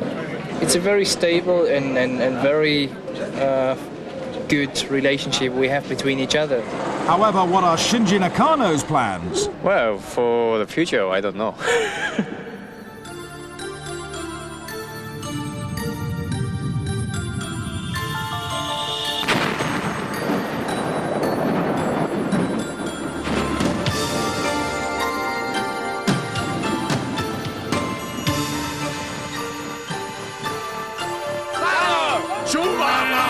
Giancarlo Fisichella. Show me. Häkkinen. Long straights characterise Hockenheim, the circuit hosting the German Grand Prix and round 11 of the '98 championship. Boris Becker is not the only one who can serve an ace, advantage to Häkkinen, who starts from pole. The German crowd, though, are predominantly Michael Schumacher fans. David Coulthard is lining up second on the grid with Jacques Villeneuve in a competitive third. There's not much for the Ferrari fans to sing about or Michael to smile about. He starts ninth. Keep the revs up and drop the clutch. Schumacher's avoiding the slow-starting Benetton as we join Villeneuve in car as both the Jordans drive by. Hakkinen is leading Coulthard round the first corner. And back with Villeneuve, who is passing Hill's Jordan for fourth place. Ralf Schumacher is in third, whilst Michael is having a go at Fisichella on the approach to the first chicane. The Italian and the German are side by side, but Giancarlo is unable to stop Michael from getting by. Race order: Hakkinen, Coulthard, Ralf Schumacher, Villeneuve, Hill, Irvine and Michael Schumacher in seventh. On board with Michael now as the Ferrari pilot rides the curbs through the corner and passes his teammate who runs wide. Hakkinen is out in front, but David Coulthard is not far behind in the second McLaren, while Ralf Schumacher is keeping them in check. Ralf is ordered to push, but it's his brother who takes up the order. Schumacher is having to drive his Ferrari to the limit. As Ralf takes the first of two scheduled pit stops, with most of the other teams opting for one, it will have to be quick. The race is between the frontmen Hakkinen and Coulthard as they approach half-race distance. Lap 26, and Mika's in for his one and only stop. As the McLaren crew set to work, the Finn will be hoping that there are no problems. David is caught in traffic. That won't help him stay in front.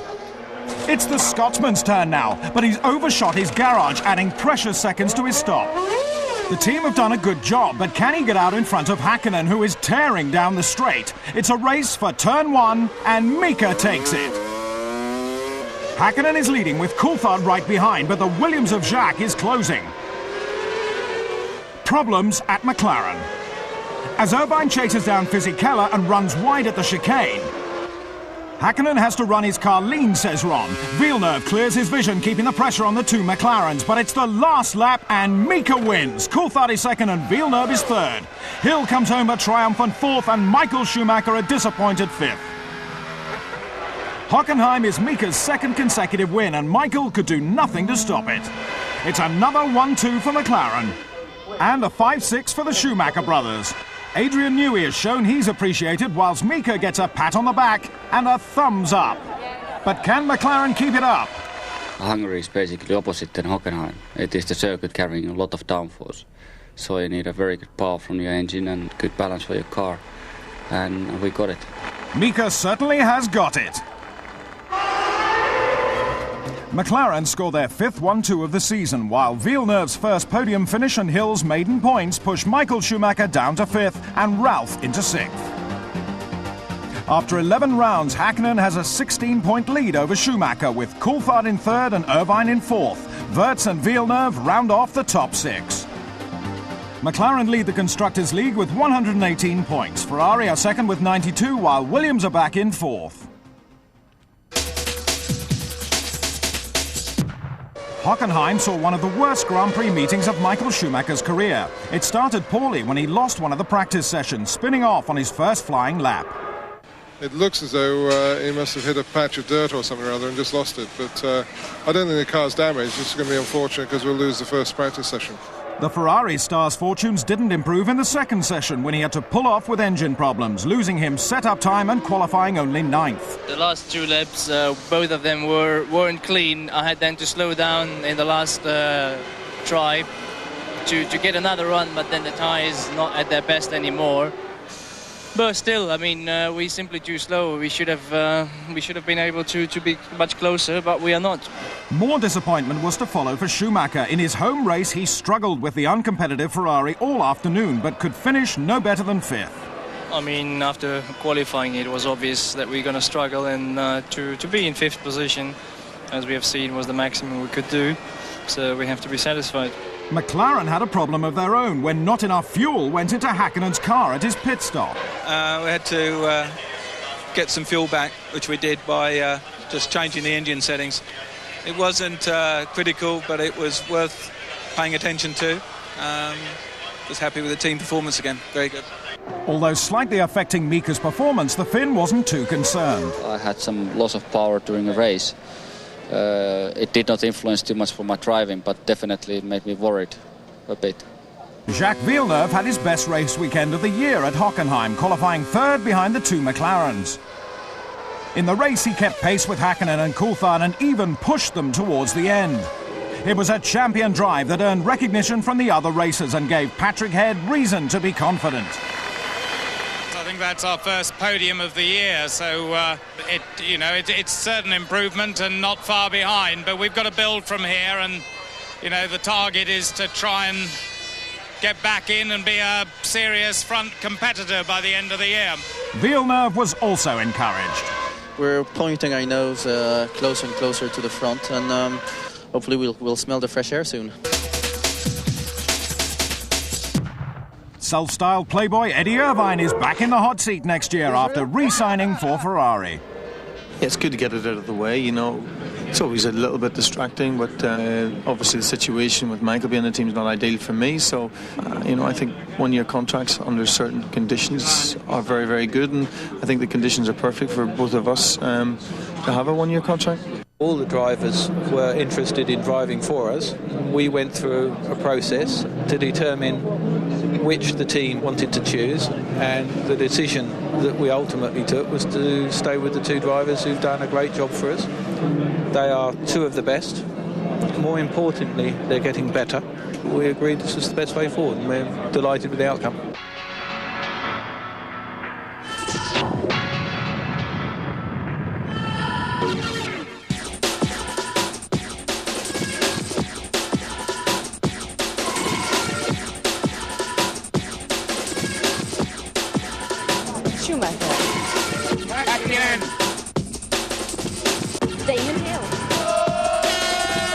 McLaren should walk it.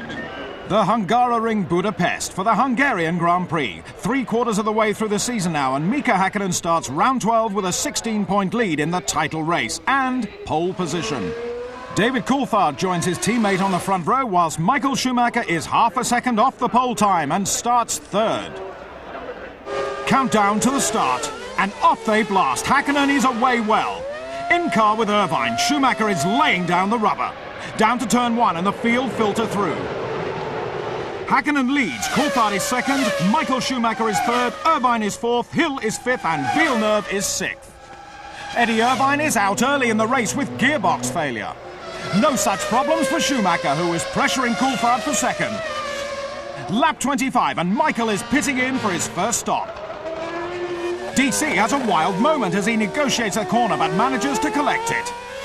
Schumacher's out of the pits but stuck in fourth place behind Villeneuve as Mika Hakkinen leads the Hungarian Grand Prix. Schumacher's passed Villeneuve but now has Coulthard in his way. He's catching traffic, I want him in this lap. Pronti, tutti fuori, tutti fuori. Ross Brawn is deciding to try an alternative strategy by bringing his driver in early in an attempt to outsmart McLaren. It's a lightning stop. Ron Dennis is responding by calling Mika in early in a bid to keep track position. The McLaren pit crew are working as quickly as they possibly can, but will it be quick enough? Schumacher's flying down the straight, being willed on. And he's through into first position to the cheers of his team. Mika is now second and David Coulthard is third. It's all gone wrong for Dennis and McLaren, but the crowd are happy. The race is not over yet. Schumacher needs to pit again, but the McLarens can run to the end. Jean Todt is clearing the way with the help of Eddie Jordan and Ralf Schumacher as Michael storms round. Lap 52 and on board with the German. He tries too hard, running wide and losing time, but no damage done. Hakkinen is lapping slower and holding up teammate Coulthard, the Scotsman eventually getting past. Mika has radioed in. He has a serious handling problem with his car. Lap 62 and Schumacher has a 29-second lead as he comes in for his final pit stop. The mechanics are working flat out to get the double world champion out in front of the McLaren. Michael exits the pits in first place with 5 seconds in hand over the chasing David Coulthard. Jacques Villeneuve is now passing the wounded McLaren of Mika. The best place is on the straight. Advice for Hill, who is passing Hakkinen and is now up to fourth. Michael Schumacher is lapping the stricken McLaren and goes on to take the checkered flag and his 5th win of the year. Joy at Ferrari. David Coulthard comes home second. An astounding win for the Ferrari ace. I mean, you dream about the ideal result, and that was one of the dreams I had, but the maximum I was thinking to achieve was being first and Mika second. What happened today is absolutely ideal for the championship. Ideal indeed, as Michael washes away the trials of the last couple of races. Villeneuve and Williams are back on form with their second successive podium. Jordan are also improving with Damon Hill. Despite his problems, Häkkinen finishes in 6th. The outcome of the Hungarian Grand Prix could prove crucial at the end of the year. Mika Häkkinen was the fastest driver on the circuit all weekend until a mysterious handling problem developed in his McLaren. Mika, now lapping a couple of seconds slower, fell back into the clutch of the pursuing field, losing position after position until he had fallen to 6th place. Got a technical problem in the car. Front end of the car was impossible to drive, but I will tell you a little bit later. I got to speak to the team first and I come back, yeah? Ron Dennis was unable to explain Mika's problem. Possibly a differential failure, possibly a front shock absorber, or something else. But on about 5 laps after his first pit stop, the problem materialised and he just coped as best as he could. After the start, it didn't look like there was any chance to get by. We then optioned a 3-stop strategy, which initially seemed to be the wrong thing because I was behind Jack. The 2 guys came out in front of me after their pit stop, which was supposed to be the other way around. I was supposed to be in front of them. And I thought, now I'm really stuck and in trouble. And I really started worrying actually about position 3. But then the race developed in a way where I thought as well, is still a long way to go. Let's keep going and pushing, and finally it worked. Strategy was the key word at the Hungaroring, where passing on track is almost impossible. As soon as Michael came out in front of me, I realised that he must be on a different stop strategy, and I didn't think he would be able to go quick enough to pull out the gap. I spent a few laps behind Mika after his stop, lost a couple of seconds a lap there. The pace he was able to run was way quicker than we could.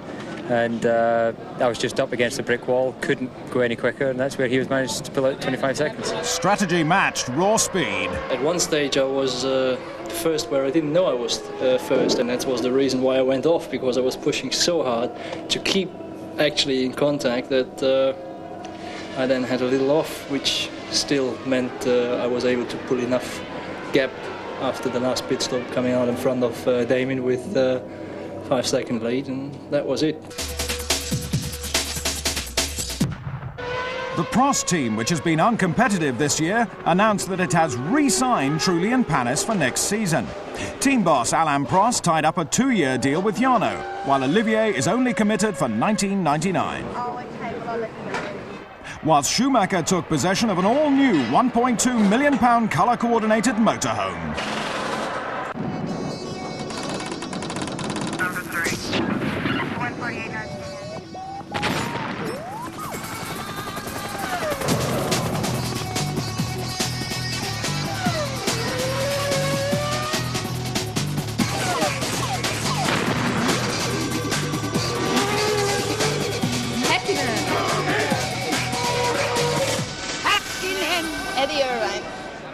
Belgium and the Spa-Francorchamps circuit for round 13. Conditions are far from ideal, but someone with a clear track in front of them is Mika Häkkinen starting in pole. Coulthard is lining up beside him in second, while a storming lap by Damon Hill places him third on the grid. Schumacher starts in fourth, but with 4 wins here and a wet track, it looks good for him. The circuit is drenched as they peel off the grid. Hill is getting a bad start. Häkkinen is leading the charging pack down to La Source, while Coulthard is being passed by Villeneuve. Jock's clear about what he wants. Not so clear, though, is Eddie Irvine's view from the cockpit. Racing down the hill, and Coulthard's out of shape, bouncing off the barrier and across the accelerating field. There's a chain reaction. The drivers with nowhere to go but into each other. Complete mayhem, wheels and debris flying in all directions. Norbert Haug is visibly shocked as thankfully all the drivers vacate their wrecks unaided. 12 cars are involved, including both Prost and Barrichello, as the drivers run back to the pits to prepare for the restart. 18 of the 22 drivers are back on the grid in their spare or repaired cars. Leaving the grid for the second time, Hill has a much better start, and he's alongside Häkkinen into the first corner. And he's through to first place. While Schumacher takes a tight line, squeezing Häkkinen. They've touched, and Mika is spinning, and that's Herbert. They're both out. Schumacher in third is right with teammate Irvine approaching LeCun. And he's through to second, and now chasing Hill. DC and Wirtz are caught in the gravel trap. Behind the safety car, the positions are Hill at the front, Michael Schumacher is second, Irvine is third, Alesi is fourth, and Villeneuve is fifth. David has rejoined, but at the tail of the field. As the safety car pulls off, Damon Hill and Michael Schumacher reacquaint themselves with the fight for first. Eddie Irvine is out of third and losing his wing, another victim of the atrocious conditions. Michael Schumacher is on the outside of Hill in a brave move around Blanchimont. Into the bus stop, and the Germans through into the lead. Conditions are deteriorating as Hill has a hairy moment lapping Trulli. Out of contention is DC. Out of the mist and coming up to lap the McLaren is Schumacher, who has zero visibility. Jean Todt is requesting cooperation and gets it. Behind the wall of spray, Schumacher follows closely, too closely, and he's rammed the back of the McLaren, losing the right front of his Ferrari. Panic in the pits, but there's nothing they can do as Michael pulls in to retire, followed by Coulthard. The furious Ferrari driver is on his way to the McLaren garage to have a word with DC, but his team are holding him back, trying to keep him at a safe distance this time.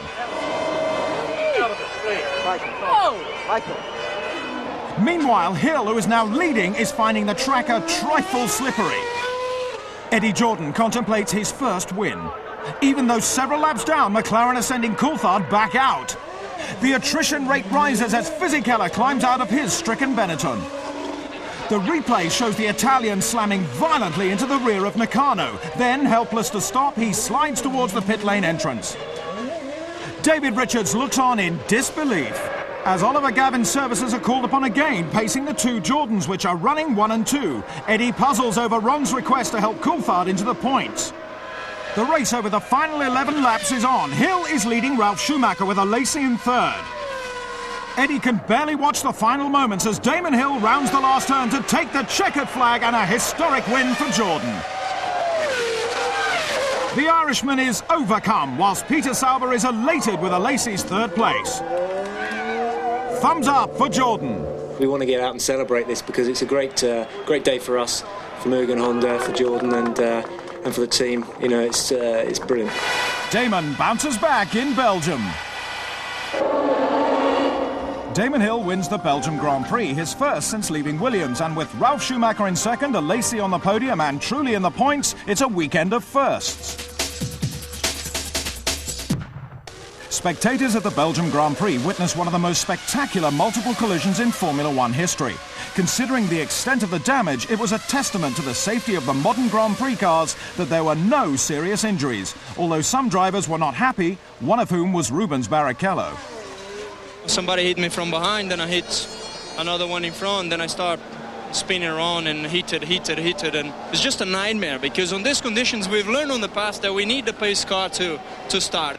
Salo was another involved. First thing I saw, I had a Ferrari sideways right in front of me, and I was already up to fifth gear, and there's nothing I could do. I just hit him straight on the side, and as soon as I hit him, somebody hit me from behind as well, and it was just big chaos everywhere. Eddie Irvine received attention to his knee, but was able to take the restart, as was David Coulthard, whose out-of-control McLaren began the chain reaction. There was controversy at Spa when Michael Schumacher accused David Coulthard of deliberately trying to take him out of the race. The incident began when Jean Todt asked for Ron Dennis's cooperation when Schumacher was coming around to lap DC. Well, David got the order to let Schumacher pass.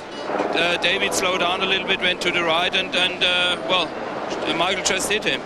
With such a heavy impact, it looked as though both drivers were finished for the day, but David managed to get back out. Damon Hill is back to his winning ways. I got lucky on the first start, but I made a beautiful second start, and once I was away, I was looking good. Damon Hill into first place, but it wasn't long before Schumacher was passed and opening up a lead. Until that was, he hit the back of the McLaren. And I heard he was out of the race, so you don't have time to get too emotional about things. It's just a it's a very responsible position when you're in the lead. So I focused on what I needed to do to keep the lead. But there was trouble ahead. Well, it was always going to be quite close when they brought the safety car out. So I knew that Ralph was going to be pushing me all the way. With his lead wiped out, Damon managed to keep Ralph behind him until the end. Well, after the safety car where we were together, we just settled. But we had to keep pushing a little bit because obviously Jean was pushing us. The Belgian Grand Prix was Eddie Jordan's best race by far since entering Formula One.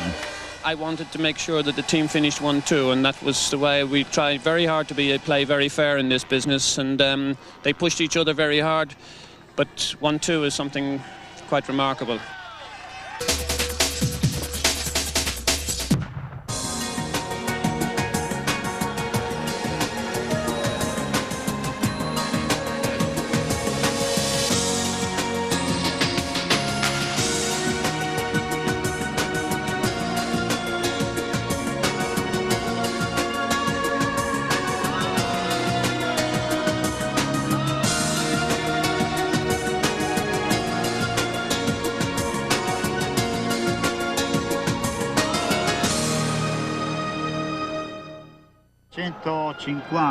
Driving a Ferrari in Monza during the weekend of Grand Prix in front of everybody is a special thing. A masterpiece of motoring. Yeah, it's wonderful to be here at Monza.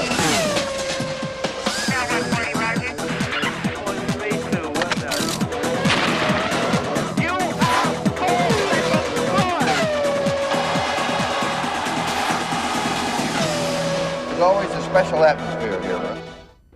Historic Monza is the venue for the Italian Grand Prix, home of the passionate Tifosi and Ferrari, who both have something to celebrate this weekend. Michael Schumacher is on pole for the first time this year, and it's the Italian team's 600th Grand Prix. Jacques Villeneuve lines up beside the German on the grid in second, whilst Mika Häkkinen could only manage third on a drying track. Apprehension mounts as the 22 drivers wait for the signal to go. Mika is off the grid well and is moving to the front. But an appalling start for Schumacher, who was dropping from first to fifth. Racing down to the first chicane, Häkkinen is leading the tightly packed field. Frentzen is taking to the grass, but they're all through safely. Schumacher is recovering, taking a position back from Villeneuve and moves up to fourth. Häkkinen is first, Coulthard is second, Irvine, Michael Schumacher, Villeneuve and Alesi. Schumacher is all over the back of his teammate now, and he's through to third place. Mika is 4.5 seconds ahead of the Ferrari, but Ron Dennis can see Michael is catching quickly. Coulthard is passing the slowing Mika, whilst Hill is making up places with some daring overtaking. Häkkinen, who is second, is being caught by Schumacher. Nakano is all burnt out, retiring on lap 13. With race leader Coulthard now, and that's his engine expiring. He's pulling off the circuit, leaving a wall of smoke. Häkkinen is blind as he navigates his way through. And that's allowed Michael Schumacher to close right up on the fin, pressuring Mika to take a tight line into the corner, and the German has the speed as they come out of the turn. And he's through to lead the Italian Grand Prix to the delight of the Tifosi.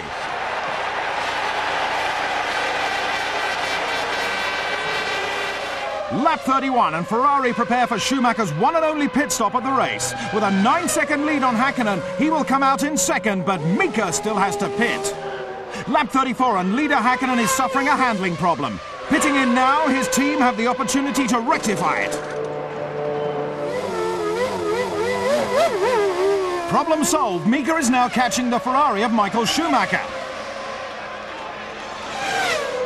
With Villeneuve now, and he's losing grip, coming out of the second Lesmos, and he's out. Schumacher is now coming around to lap Fisichella, but Jean Todt is taking no chances. The Ferrari's through, but Häkkinen is still pushing hard, pushing too hard, as his McLaren skates backwards across the gravel, spraying the track with stones. Mika has managed to keep the engine alive, but the spectators have other reasons to cheer. Their man, Schumacher, now has an unchallenged lead as Häkkinen resumes. Running off the pace, Eddie Irvine makes short work of getting past the McLaren for second place. Schumacher Jr. can see a podium position and waste no time in taking it. Whilst Schumacher Sr. wins his second race in a row, teamwork paying off.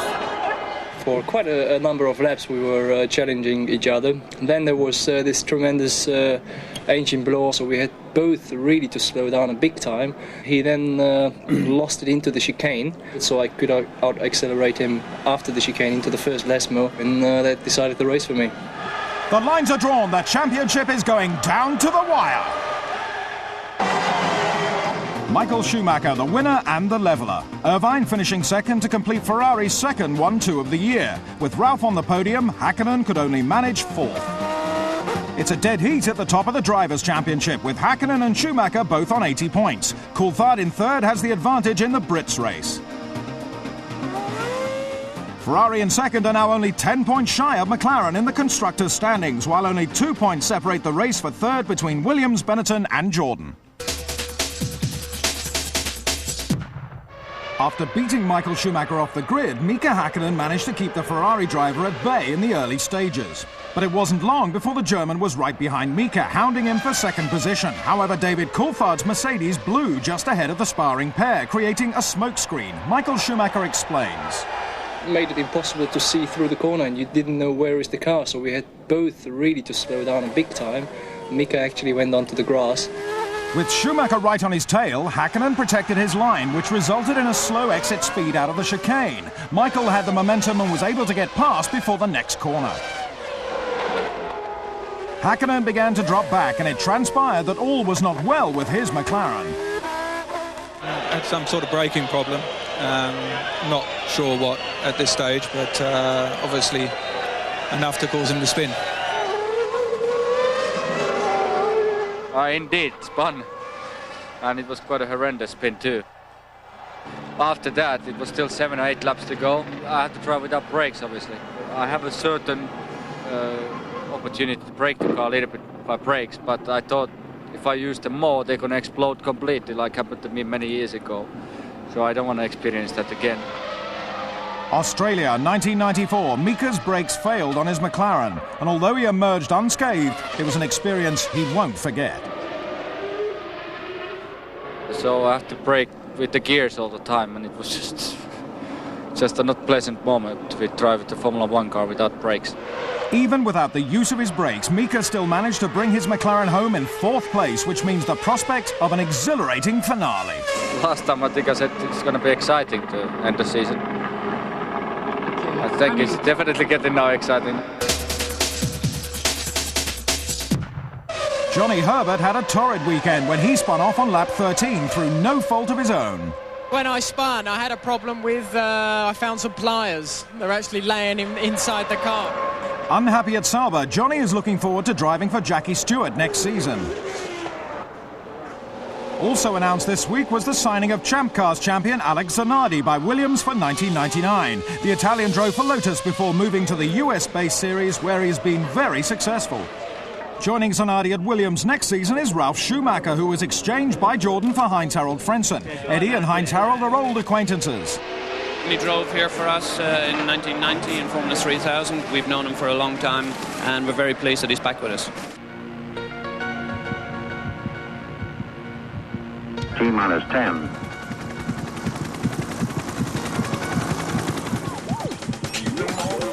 Lift off. Lift off.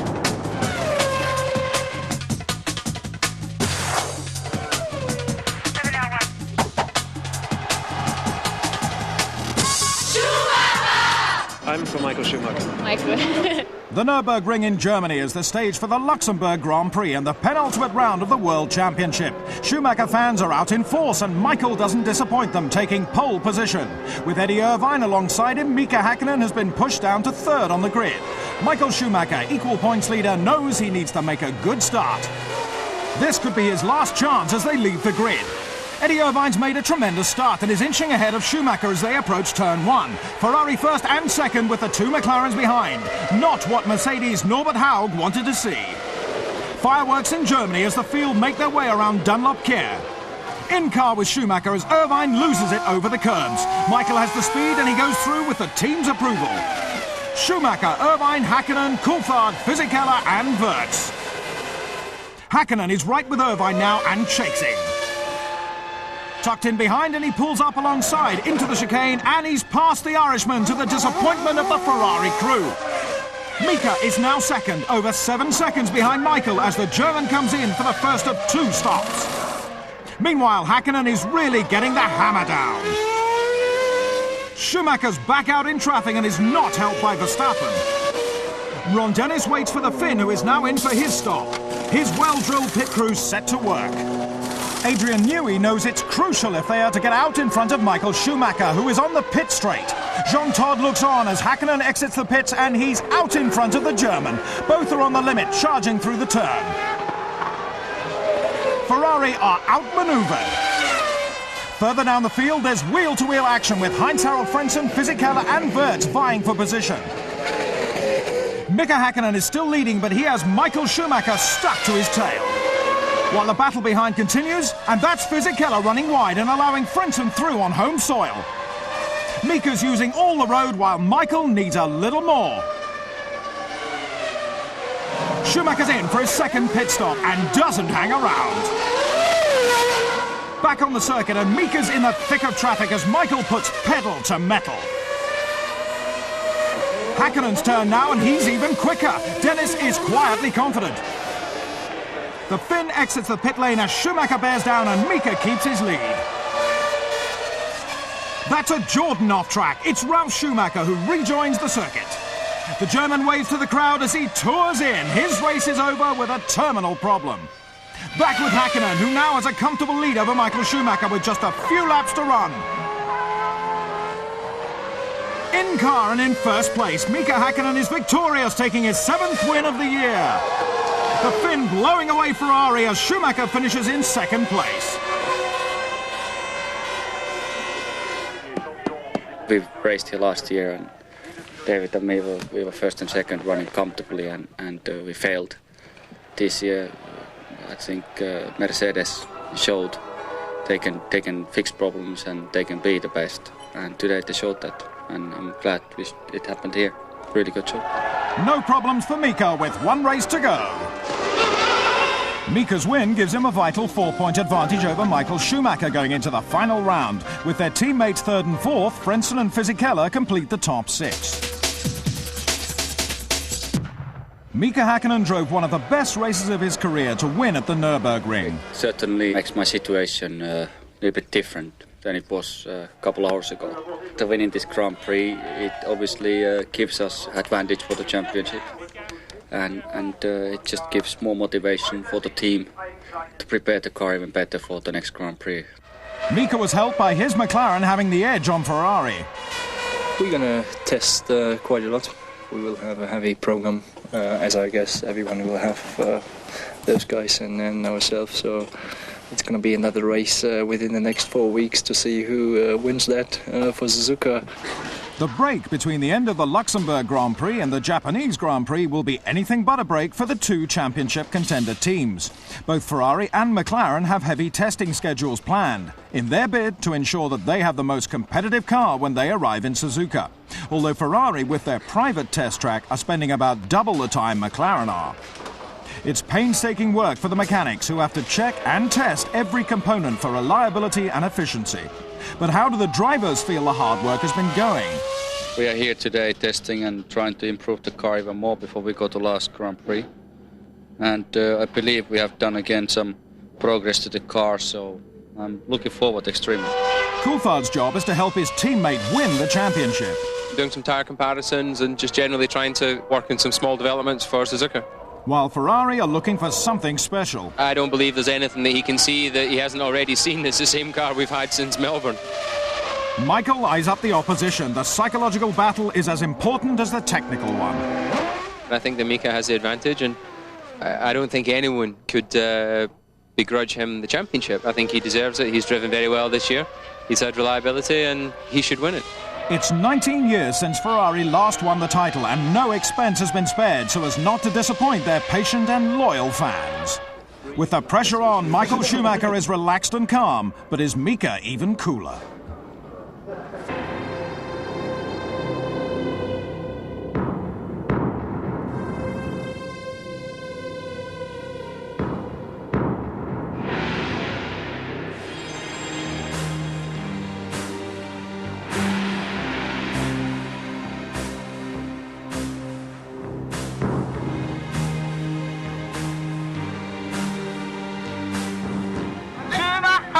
I'd say Mika.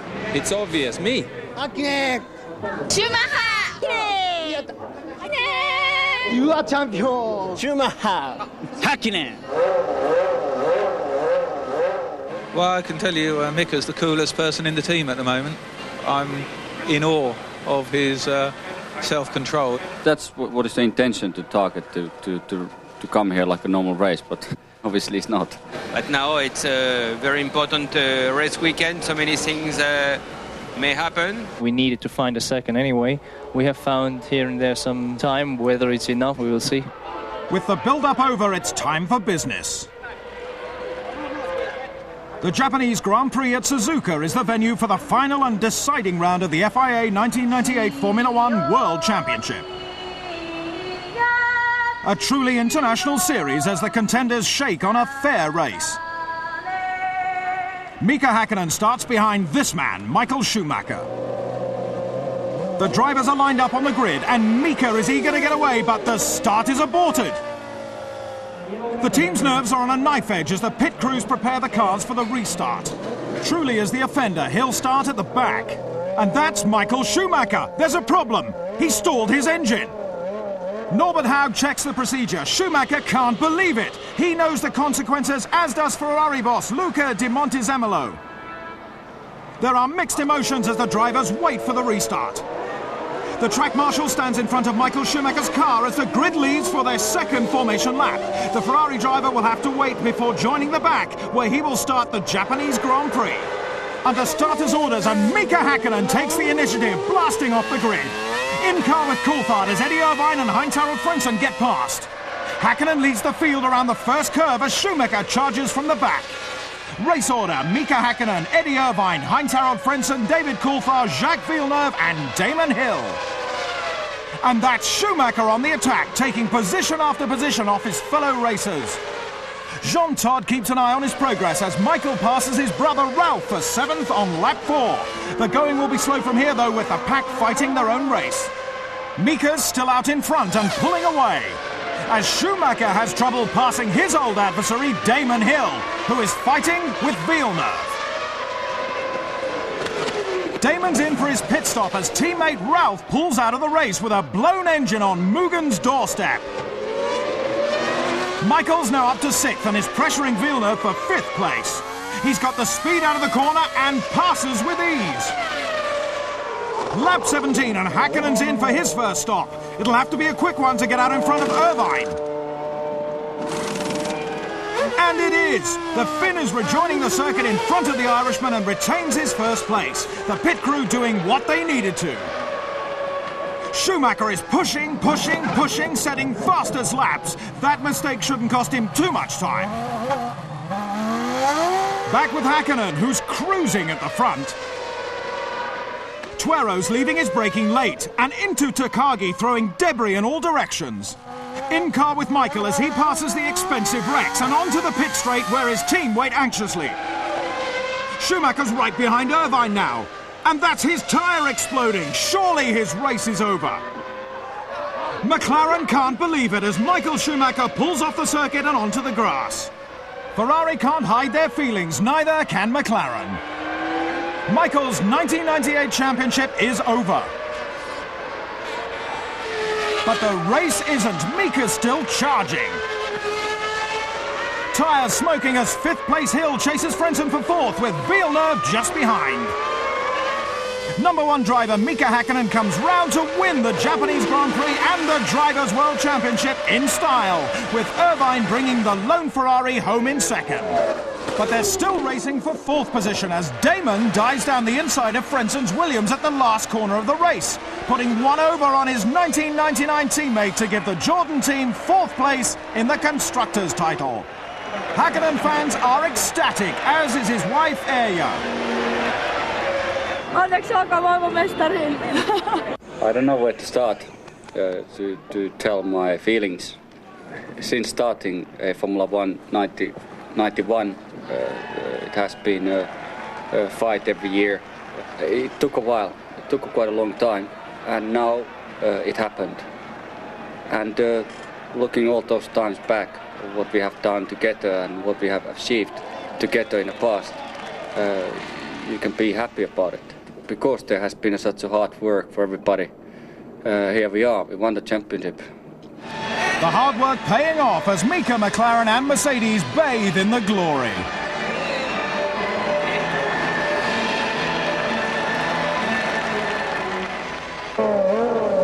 Mika takes his 8th win of the season with Irvine in second, chasing him all the way. Coulthard is third, and with Hill fourth, the two Williams drivers finish in the top 6. All the red lights came on, and I knew when they go off, you have to go for it. They didn't go off, but the yellow light started flashing, and it was, you know, you were so hyped up for the start, so I still went for it. And when I stopped the grid, all mechanics was running to the car and checking everything, and it was not happening to the other team car. I was sitting in a car and I was looking my engineers what they were doing to the engine and in situation where we were, because the temperatures get really, really hot in a car, and you can feel it yourself, you know, the heat coming from the engine. And that makes me understand, you know, what our boys did again, our mechanics. It was fabulous work. They made sure the car is cooled down, the engine is cool, and that did not happen to Michael. So I suppose he had a problem with the temperatures of the engine or clutch or something like that. World champion Mika Häkkinen there raising the question crucial to the outcome of the Japanese Grand Prix. What caused Michael Schumacher to stall on the most important race of the year? The clutch closed itself and then it stalled, so nothing really we could do, and because of the high temperature I kept the RPM low, which was maybe a follow reason for that. Starting from the rear of the grid, Schumacher carved his way through the field. They couldn't keep me for long, so why not leave me through and let me drive my race? I have to say thanks for all those guys. Obviously, Damon naturally is not my best friend and would make rather things very difficult and a little bit easier. But in the end of the day, I don't care. The debris from this accident between Takagi and Tuero on lap 29 has been suggested as one of the potential causes of Schumacher's tyre blowout. The flailing rubber damaged the rear of Michael's bodywork, but he wasn't sure the debris was the cause. No, it just exploded the tyre. I don't know why. I didn't see any debris. I don't think I hit anything, but hard luck. Schumacher thanked his team for their hard work. We've been extremely unlucky in the most important race of the season. This is a competition. And Ferrari boss Luca Di Montezemolo.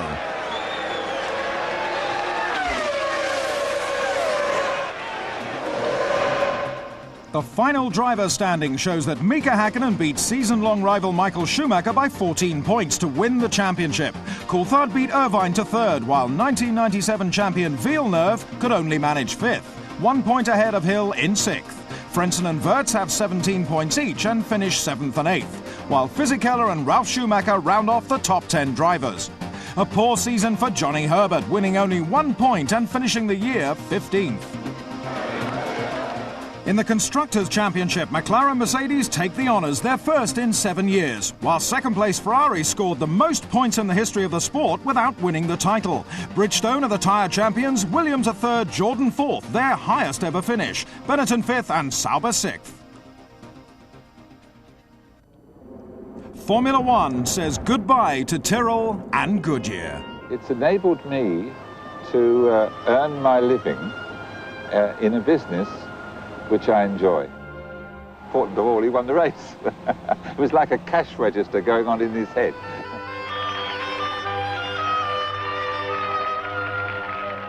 I wouldn't like to have to stop doing it. Went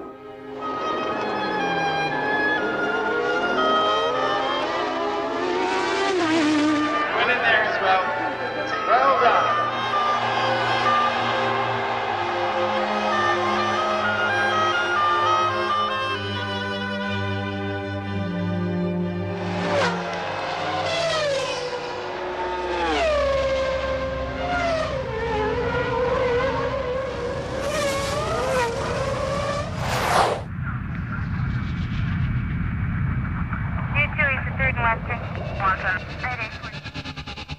We could do it. I don't think so.